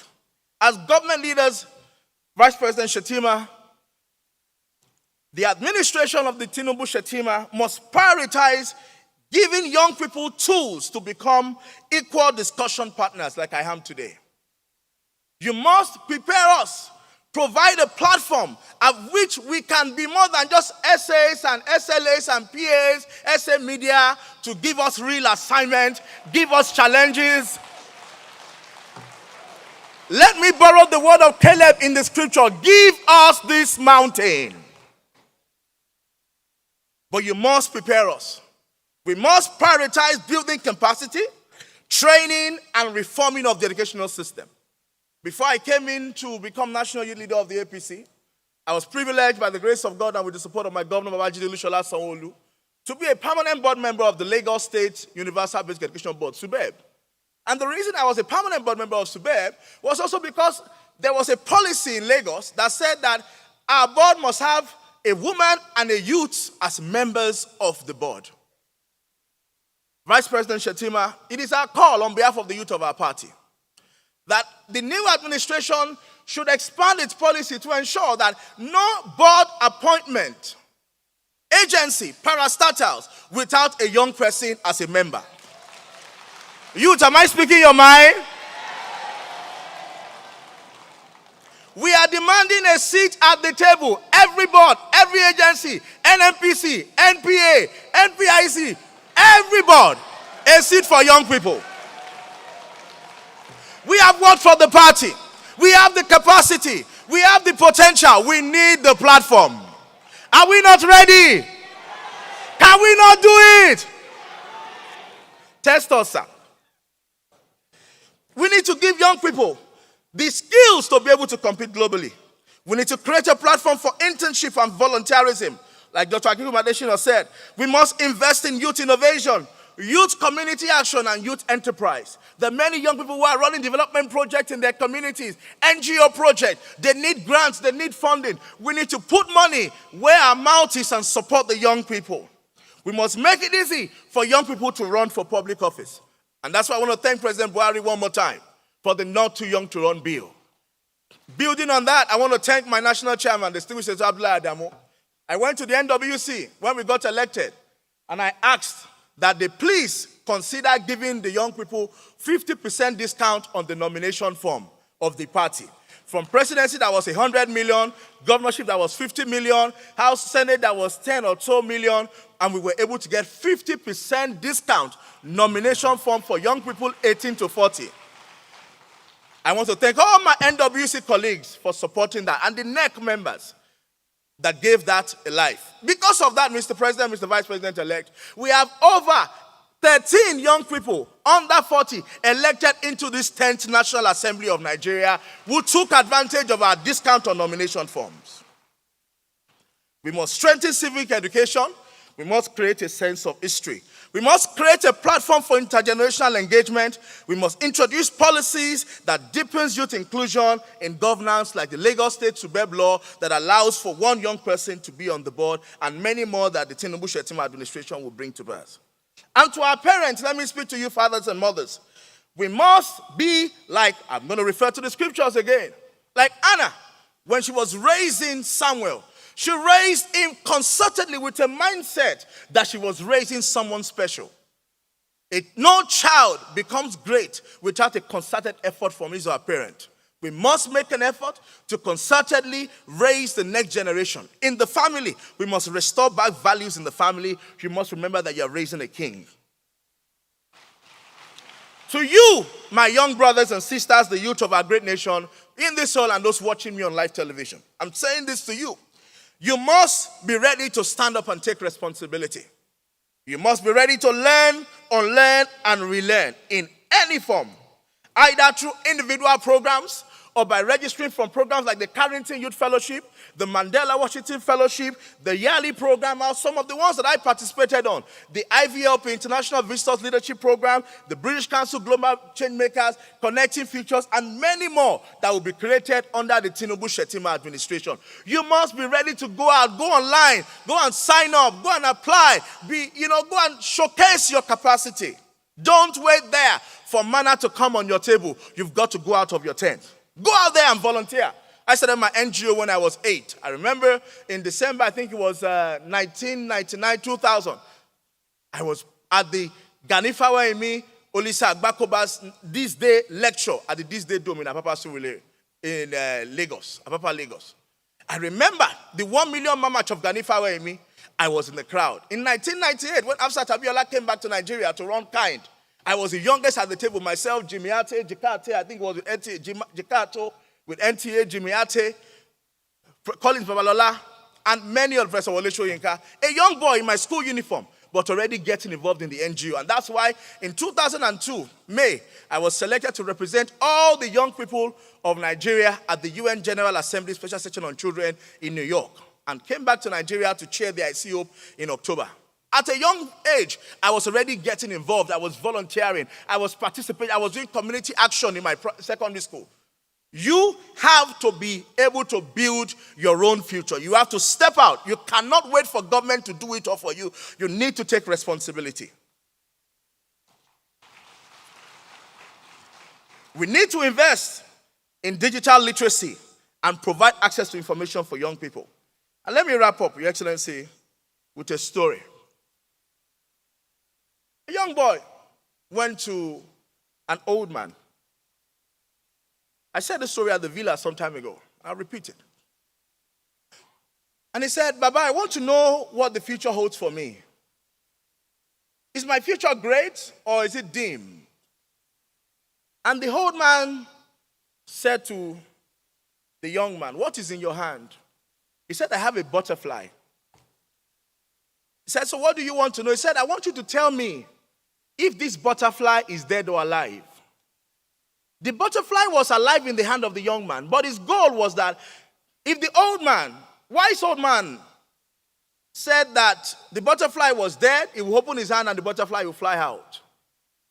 And if the old man said the butterfly was alive, he would crush it first and then open his hand to show the old man that the butterfly was dead. And the elderly man, like President Muhammadu Buhari, calm, quietly looked at the young man and said, young man, the life and the future of the butterfly is in your hands. Distinguished Senator Kashim Shettima Asiwaju Bola Ahmed Tinubu, the life and the future, the growth, the progress of Nigeria over the next 4, at least, maybe 8 years, is in both of your hands. Do it right and carry the youth along. Thank you and God bless you.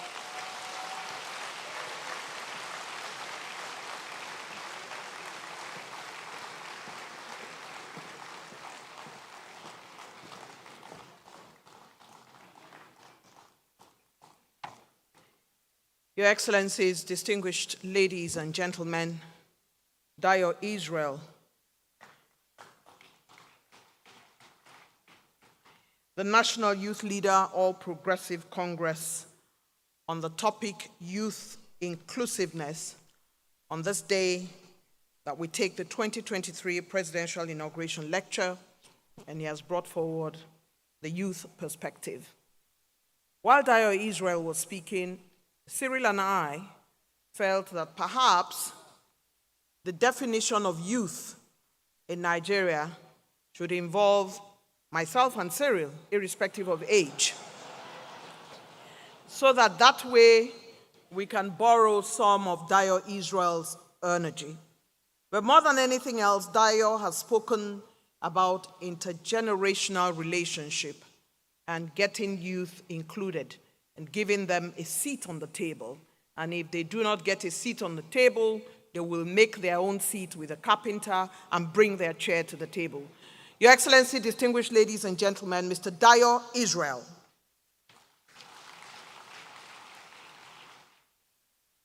Excellencies, the chairman of the Presidential Transition Council, and who is also the Secretary to the Government of the Federation, like I said at the beginning of the proceedings today, has led a stellar cast to deliver the inauguration activities, spending sleepless nights and staying awake to ensure that they deliver an incredible set of activities. For this particular activity, His Excellency, the SGF, has given responsibility to B.E. Jediagba, who is Chair, Permanent Secretary, and also Solicitor General, to hold the position of Chairman of the subcommittee of this inauguration lecture. And for her and members of her team, and for the SGF, let's hear a resounding Abuja round of applause.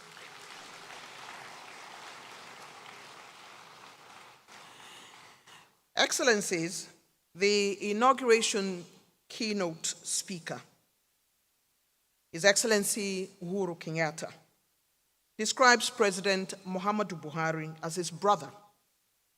And the relationship between East Africa and West Africa is a long, long relationship for which I have benefited immensely. As he visits us this period, he must try those things that are close and a little bit different from ugali and chapati, sukuma wiki, and also modakoi. Your Excellency, Nigeria just holds the Guinness Book of Records with a young lady named Hilda Bassi for the longest cooking time for a cookathon.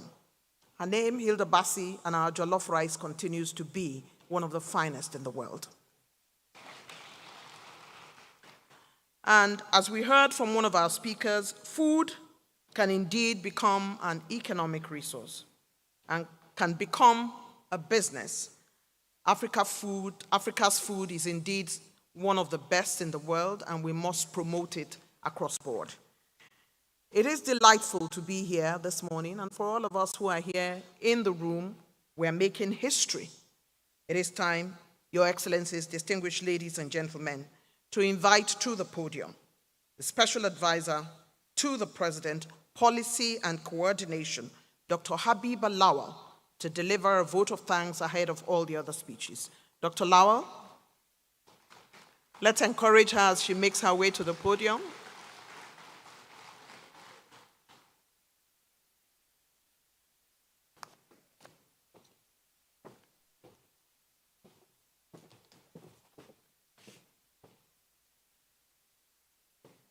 Your Excellency, President Muhammadu Buhari, Your Excellency, the Vice President-elect, Senator Kashim Shettima, Your Excellency, the former President of Kenya, Uhuru Kenyatta, Your Excellencies, please permit me to align with the already established protocol. On behalf of the Presidential Transition Council, I stand before you today to express our heartfelt gratitude as we bring this all-important lecture to a close. We are deeply humbled and honored by the overwhelming support and active participation from every one of you. We would like to extend our sincere appreciation to our esteemed guest speaker, former President of Kenya, Uhuru Kenyatta, for gracing us with his presence and delivering an enlightening keynote address on deepening democracy for development. Your wisdom, insight, and experiences have provided us with invaluable perspectives on national unity and the role of democracy in advancement. Your presence here today serves as a testament to the strong bonds of friendship and collaboration between our two nations. Our deepest gratitude also goes to His Eminence, Muhammad Saad Abubakar III, Sultan of Sokoto, and the most revered Dr. Martin Hassan Kuka, Bishop of the Catholic Diocese of Sokoto, for sharing their profound thoughts on religious tolerance and inclusiveness. Your words have reminded us of the importance of embracing diversity, fostering religious harmony, and building a society that values and respects the rights and beliefs of its people.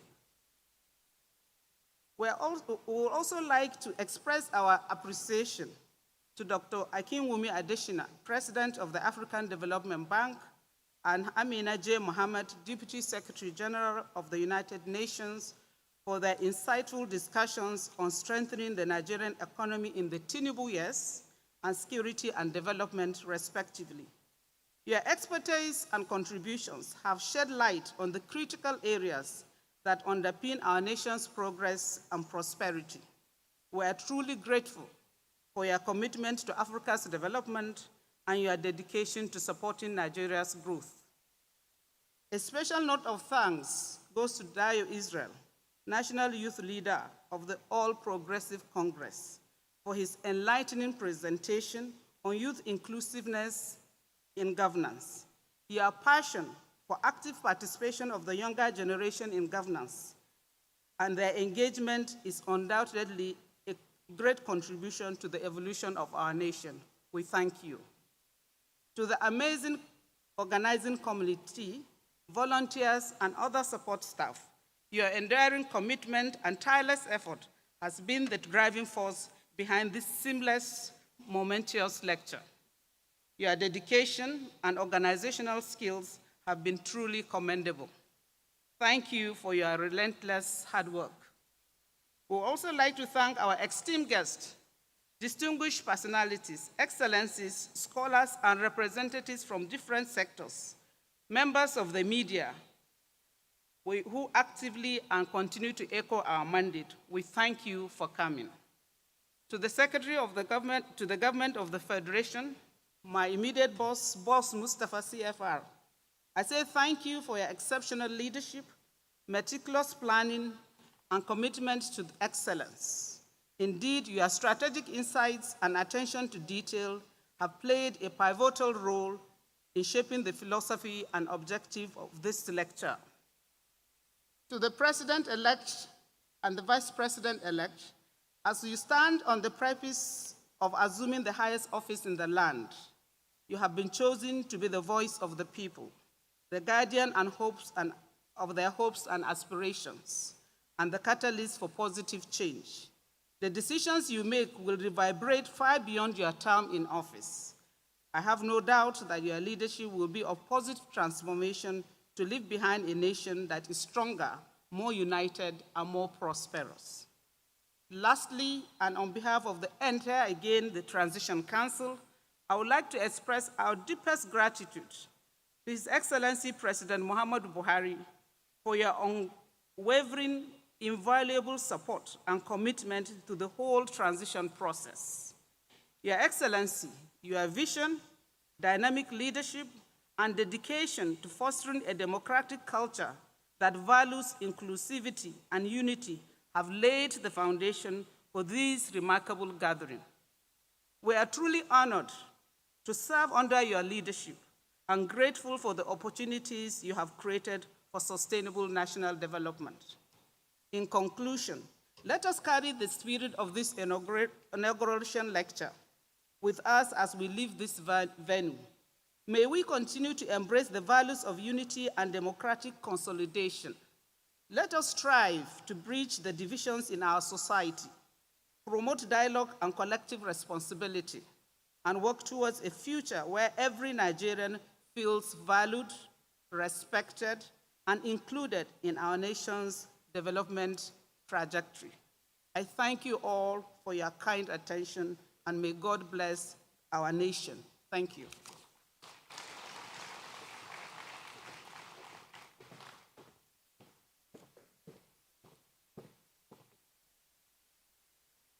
Your Excellencies,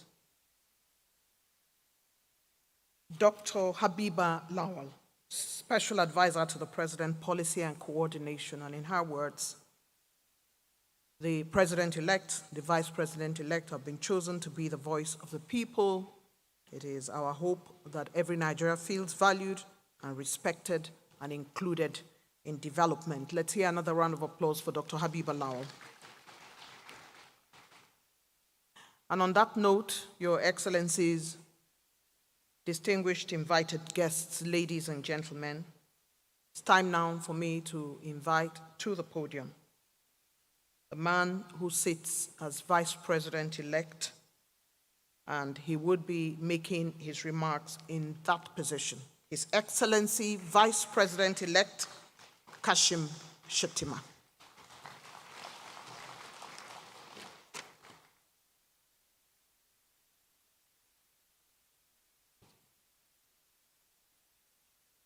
Your Excellency, President Muhammadu Buhari, GCFR, Your Excellency, former President Uhuru Kenyatta,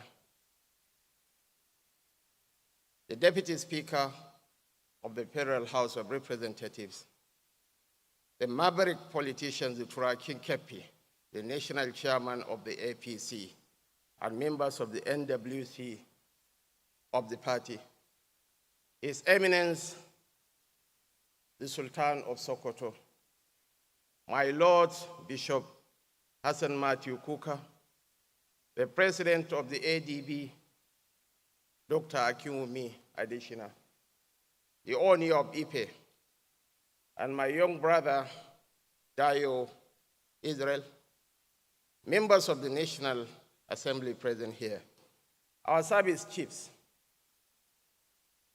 our other foremost traditional rulers, distinguished guests, ladies and gentlemen. I begin by thanking President Muhammadu Buhari. Ali bin Abi Talib said, "Power does not change a man, it reveals a man." In 8 years of stewardship, you were subjected to the most scurrilous of attacks. You are demonized. You are dehumanized. You are even robbed of your humanity. You are called the brain of Sudan. But never for a single moment did you harass or use any extrajudicial means to extract vengeance.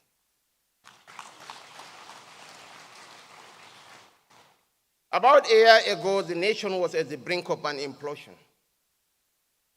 There was acute agitation for a power shift. For the first time in the contemporary history of Nigeria, I dare to be contradicted by anybody. For the first time, a sitting president provided the enabling environment for the conduct of a just and fair primaries in his political party. That was how President-elect Ashwaju Bola Ahmed Tinubu emerged as the flag bearer of the APC. And as H.S. Aga said, the truth that sets men free is most often the truth that men prepare not to hear. The digital anarchists can say whatever they want, but the truth is that President Muhammadu Buhari conducted the fairest and just election in the contemporary history of this nation. Ralph Waldo Emerson said, "Your actions are so loud that I do not hear what you say." Beyond the famous handshake with Raila Odinga, on March 26, 2021, at the burial of late President John Magufuli of Tanzania at the Jamhuri Stadium in Dodoma, Tanzania, the then President Uhuru Kenyatta was eulogizing late President John Magufuli. At about 12:52 to 12:55 p.m., there was a call to prayer and adhan from a nearby mosque. President Uhuru Kenyatta paused as a mark of respect to the Muslim people. After the call of prayer, he said, Oleni wafeni mendili kwa kusema. Let me continue with my speech. And the dramatic pause was welcomed with raucous applause by all our attendees. Mayo Angelo said, I have come to learn that people may forget what you said. People may forget what you did, but people may never forget what you have made them feel. He made me feel proud as an African. He made me proud as someone who believes in the progress and unity of the African nation. The Sultan of Sokoto spends a greater time of his time crisscrossing the length and breadth of this nation, fostering unity and diversity for our great nation. And my very good friend, Bishop Matthew Hassan Kuka, like Gani Pawahimi, he's not a man of in-between. He's the gadfly, the infant terrible. You either love him passionately or hate him intensely. When he attended the interreligious conference at the Vatican along with the 14th Emir of Kano, Muhammad Sanusi II, Cesar Aleta, a Spanish telecoms giant mogul, offered $1 billion to the Catholic Church. The Catholic pontiff is a Jesuit priest who believes passionately in education. He advised Cesar Aleta to invest that fund in education in the developing world. And Bishop Kuka and the 14th Emir invited him to come to northern Nigeria. That was how the Proputoro experience started unveiling here in Nigeria. And lo and behold, the religious merchants went to town that Bishop Kuka is trying to Christianize the North. I came out and defended him. And there was a payback time about 8 years down the line. When I emerged as the vice presidential candidate of the APC, people expected him to come out firing on all cylinders. They never knew of my relationship with Matthew Kuka. He chose the path of the golden mean and said, look, Nigerians, you all have to write. You all have the right to vote for the candidates of your choice, but we don't have to demonize any person. Your Excellencies, ladies and gentlemen, I began my boss's speech by thanking our esteemed keynote speaker, His Excellency, Mr. Uhuru Kenyatta, for his remarkable address. As a leader of a great and proud African nation, you have personally managed the crucial yet often difficult interplay between democracy and development. We were all cultivated and listened with unbroken attention to your portrayal of the political, economic, and social forces that describe the arena of national governance. Like you, I am an African. I love our continent dearly. If I were asked 100 times to choose my own birthplace, then 100 times over I will choose to be an African and a Nigerian. I am proud to belong to this lineage and to be of this place. My heart beats proudly to see how my fellow Nigerians and Africans are creating their own democratic, political cultures and institutions to fit the conditions and challenges of their societies. The essence of democracy emerges dialogue, justice, and fair play. That it is more than a form of government. It is a way of life, a distinctive manner of thought and conduct for a leader. As such, it challenges each leader to be his better self, and this can be difficult at times, but remains indispensable to the steady functioning of democracy. Democracy is a benign paradox. It guarantees freedom, yet its survival is dependent on the responsible and limited use of that freedom. In the long run, it is the best form of government because it allows the majority to have its way while safeguarding the fundamental interests of the minority. It is forever a work in progress, a road that never ends, yet one that grows finer and less wearisome the more you walk it. I hold precious our democracy, not as a tidy abstraction, but as a pragmatic vessel that can take this nation to safer harbor in all aspects of our collective existence. Through the lenses of our national experience, I can see the scales balancing the merits of democracy against those other forms of government. I can see plainly that an imperfect democracy is better than the most perfect dictatorship. It is more just, more humane, and even more productive. We have emerged from one of the most fiercely contested elections in the annals of humanity, and the resounding echoes of the promises we have made serve as a haunting reminder that failure is a luxury we cannot afford. We are surrounded. We are surrounded by the expectations of our citizens, the skepticism of our opponents, and the chain of chaotic events that necessitate the proper functioning of democracy. Your Excellencies, distinguished ladies and gentlemen, as I stand on this elevated ground, what I behold are not mere individuals. I see a visual manifestation of the expectations placed upon us in this hall. The allure of this system of governance lies not in the ostentation of authority. What distinguishes democracy is the recognition that power is not ours to claim. We, adorned in flowing robes and fancy suits, are but servants, duty-bound to never underestimate the true proprietors of this power. We are here to serve. We are here to listen. We are here to be held accountable. We are not saints on an evangelical mission. Therefore, like every mortal, we may stumble here and there. However, none of these mistakes will be intentional. We shall never be oblivious to the impermanence of this power. And we acknowledge that we shall be judged by man, time, and God. No doubt, our hearts swell with gratitude.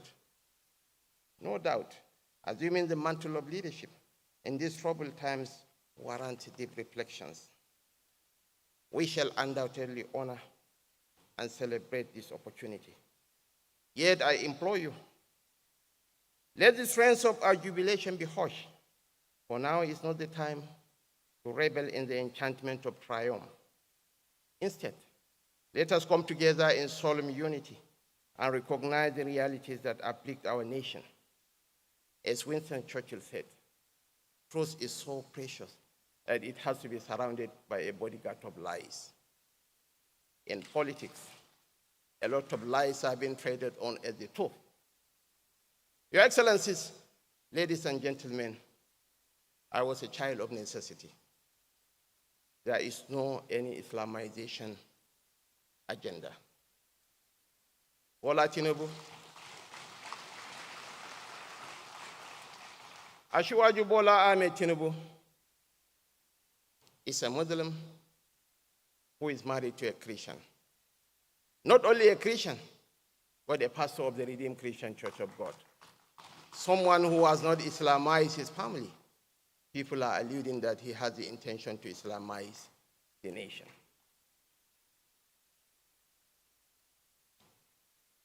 The likes of Bishop Booker, I want to commend them for giving testimony to the truth. When I was the governor of Borno State, Borno is 90% Muslim. Churches were destroyed by the Boko Haram insurgents in southern Borno. When I expressed my desire to rebuild those churches, I was advised against it. It's tantamount to political harikiri for you to embark on such a venture. But I told the people that the Christians in Borno are stakeholders in the Nigeria project. They are my brothers and sisters. I went ahead and rebuilt those churches. And politics is about perception, Your Excellencies, ladies and gentlemen. As we begin the formation of a new administration, I deliberately picked an Igbo man, a Catholic, to be my chief security officer. Stand up for recognition, please.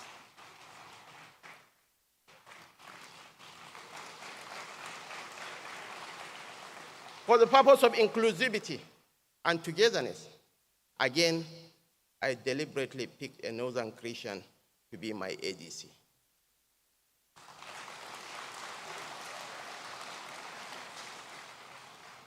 So the so-called founder of Boko Haram is going to be protected by... Your Excellencies, ladies and gentlemen, I know that the odyssey that lies ahead shall test our mettle, patience, and resilience. It shall also demand sacrifice and unyielding resolve. But we shall confront uncomfortable truths. The observations by Dr. Akinwumi Adesina are poignant. And I want to differ from the perspective of my junior brother, Dayo Israel. There won't be a Tinubu-Chetima administration. There is an outgoing Buhari administration. There will be a Tinubu administration. As Spyro Agnew said, I hate all vices, including the office of the vice president. A vice president is as powerful as his loyalty to his principal.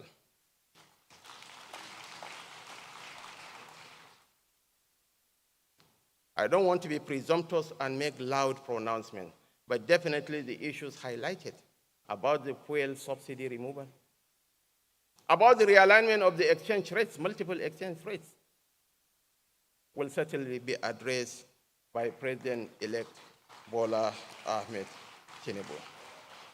So I stand here, Your Excellency, ladies and gentlemen, imbued with a profound conviction that in unity, we are going to move a mountain.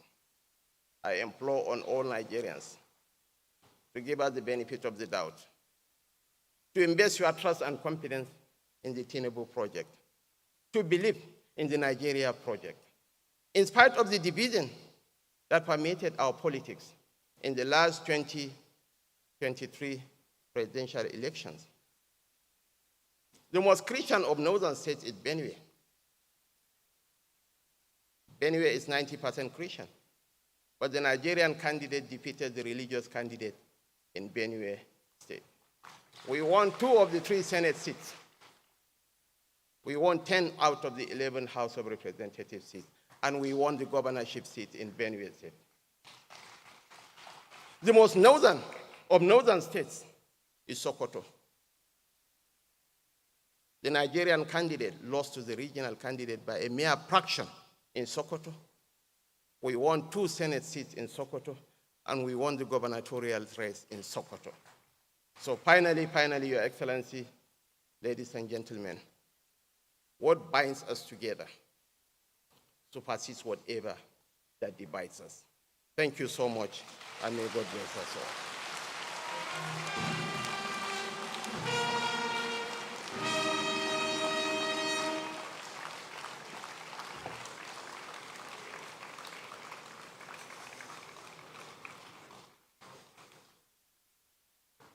Vice President-elect Kashim Shettima, GCON.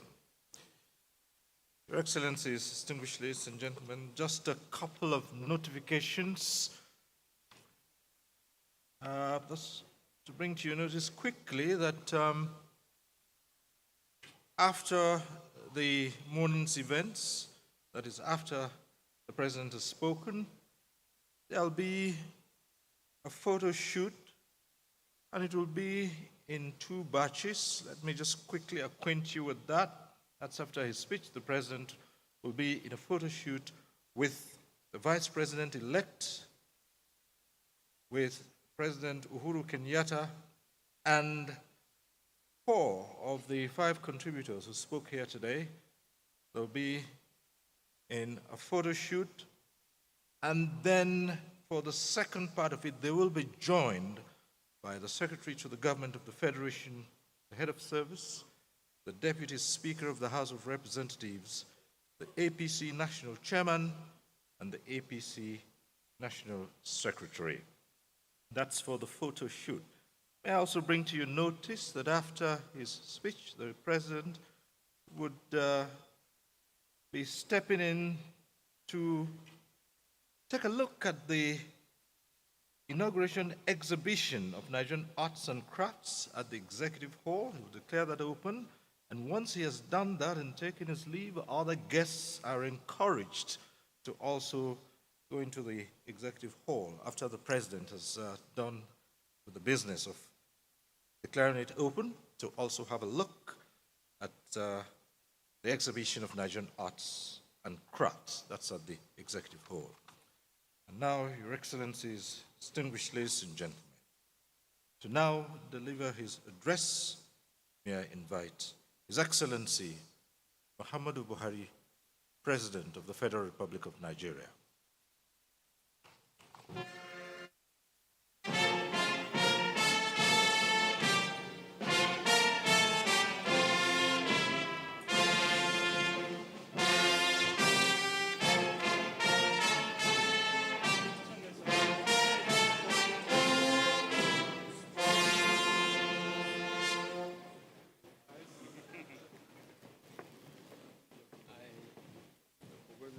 Official one here.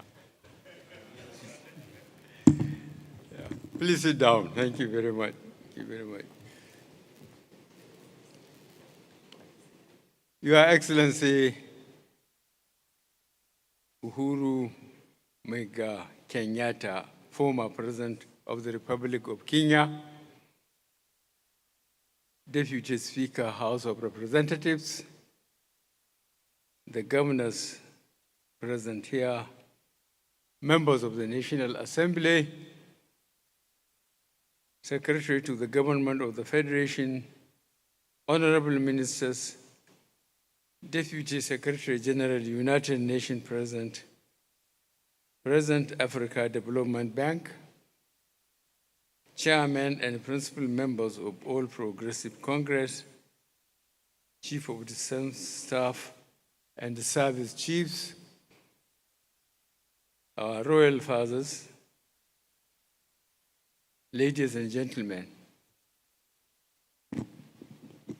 as we come to the close of this important inauguration lecture, I stand before you with profound sense of pride and gratitude. Today, we have embarked on a journey of introspection, enlightenment, and collective growth. We have delved deep into the theme of deepening democracy for development and explored the lessons that will guide us as we transition to a new era. Throughout this lecture, we have recognized the challenges and divisions that have tested the very fabric of our nation. We have confronted the harsh realities of inequality, the persistence of corruption, and the imperative to empower all citizens. But more importantly, we have unearthed the transformative power of democracy and the immense potential it holds for our great nation. In the course of this lecture, we have learned that democracy is not merely a system of governance. It is a way of life. It requires active participation, inclusivity, and relentless pursuit of justice and fairness. We have understood that true democracy thrives when the voices of all citizens are heard, valued, and represented, regardless of their background or social status. The underlying philosophy of this lecture has been rooted in the belief that our nation's progress rests on the pillars of unity, inclusivity, and shared responsibility. We have acknowledged that the task of nation building is a collective one, transcending political affiliations and personal interests. It is a commitment to leaving no Nigerian behind, ensuring that every citizen feels the positive impact of good governance and enjoys the dividends of democracy. The lessons we have learned here are not mere intellectual exercises, but a call to action. As I prepare to hand over the reins of governance to the President-elect on the 29th of May, I am filled with a renewed sense of hope, hinged on the capacity of my successor, His Excellency Bola Ahmed Tinubu, to deliver on the assignment given to him by Nigerians. I am at the same time reminded of the immense responsibilities entrusted upon us as leaders and the tremendous potentials that lies within our great nation. We must heed the lessons of this lecture and translate them into concrete actions. We must continue to prioritize the welfare and well-being of our citizens, providing them with quality education, accessible health care, and sustainable livelihoods. We must fight against corruption in all its forms, unfolding the principles of transparency, accountability, and the rule of law. But above all, we must remain united. Our diversity is our strength, and it is through dialogue, understanding, and respect we can overcome our differences and forge a common path towards progress. Let us foster an environment where every Nigerian has an equal opportunity to thrive, regardless of their background, ethnicity, religion, or social status. As I conclude, I want to express my deep appreciation to the esteemed speakers, most especially our keynote speaker, His Excellency Uhuru Kenyatta, for once again accepting my invitation to share his wealth of knowledge with us. Indeed, your thought-provoking lecture and the perspective shared by the panel of eminent Nigerians has left an indelible mark on our collective consciousness. I thank the Secretary to the Government of the Federation and members of his team for a job well done. To the President-elect, I offer my heartfelt congratulations and assurance of my unwavering support. I trust that you will lead our nation with integrity, vision, and a deep commitment to the ideals of democracy and national development. Let us remember that the true measure of our success lies not in the titles we hold or the positions we occupy, but on the positive impact we make on the lives of our fellow citizens.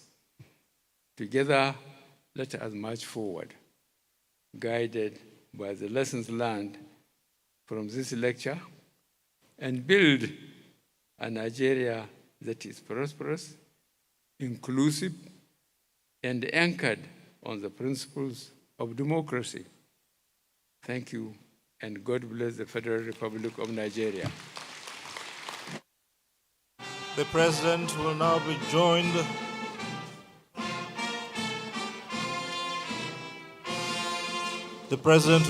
in a photograph right now by the Vice President-elect, President Uhuru Kenyatta, and the 5 contributors. His Eminence Mohammed Saad Abubakar, Sultan of Sokoto, Dr. Matthew Hassan Kuka, Dr. Akinwumi Adeshina, and Mr. Dio Israel.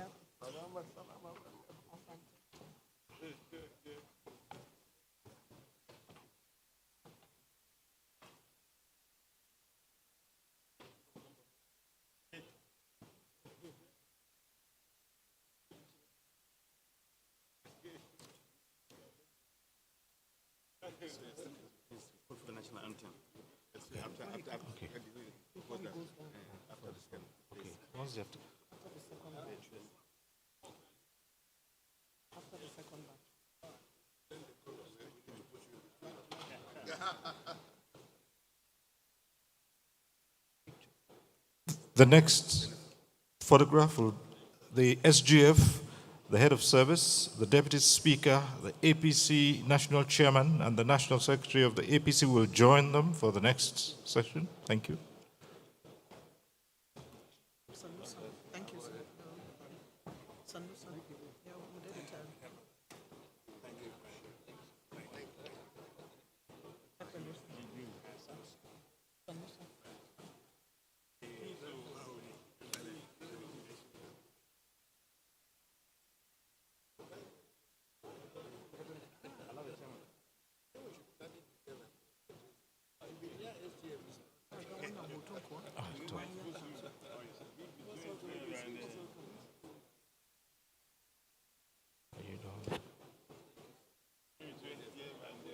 Okay. The national anthem. May we rise for the national anthem. Thank you.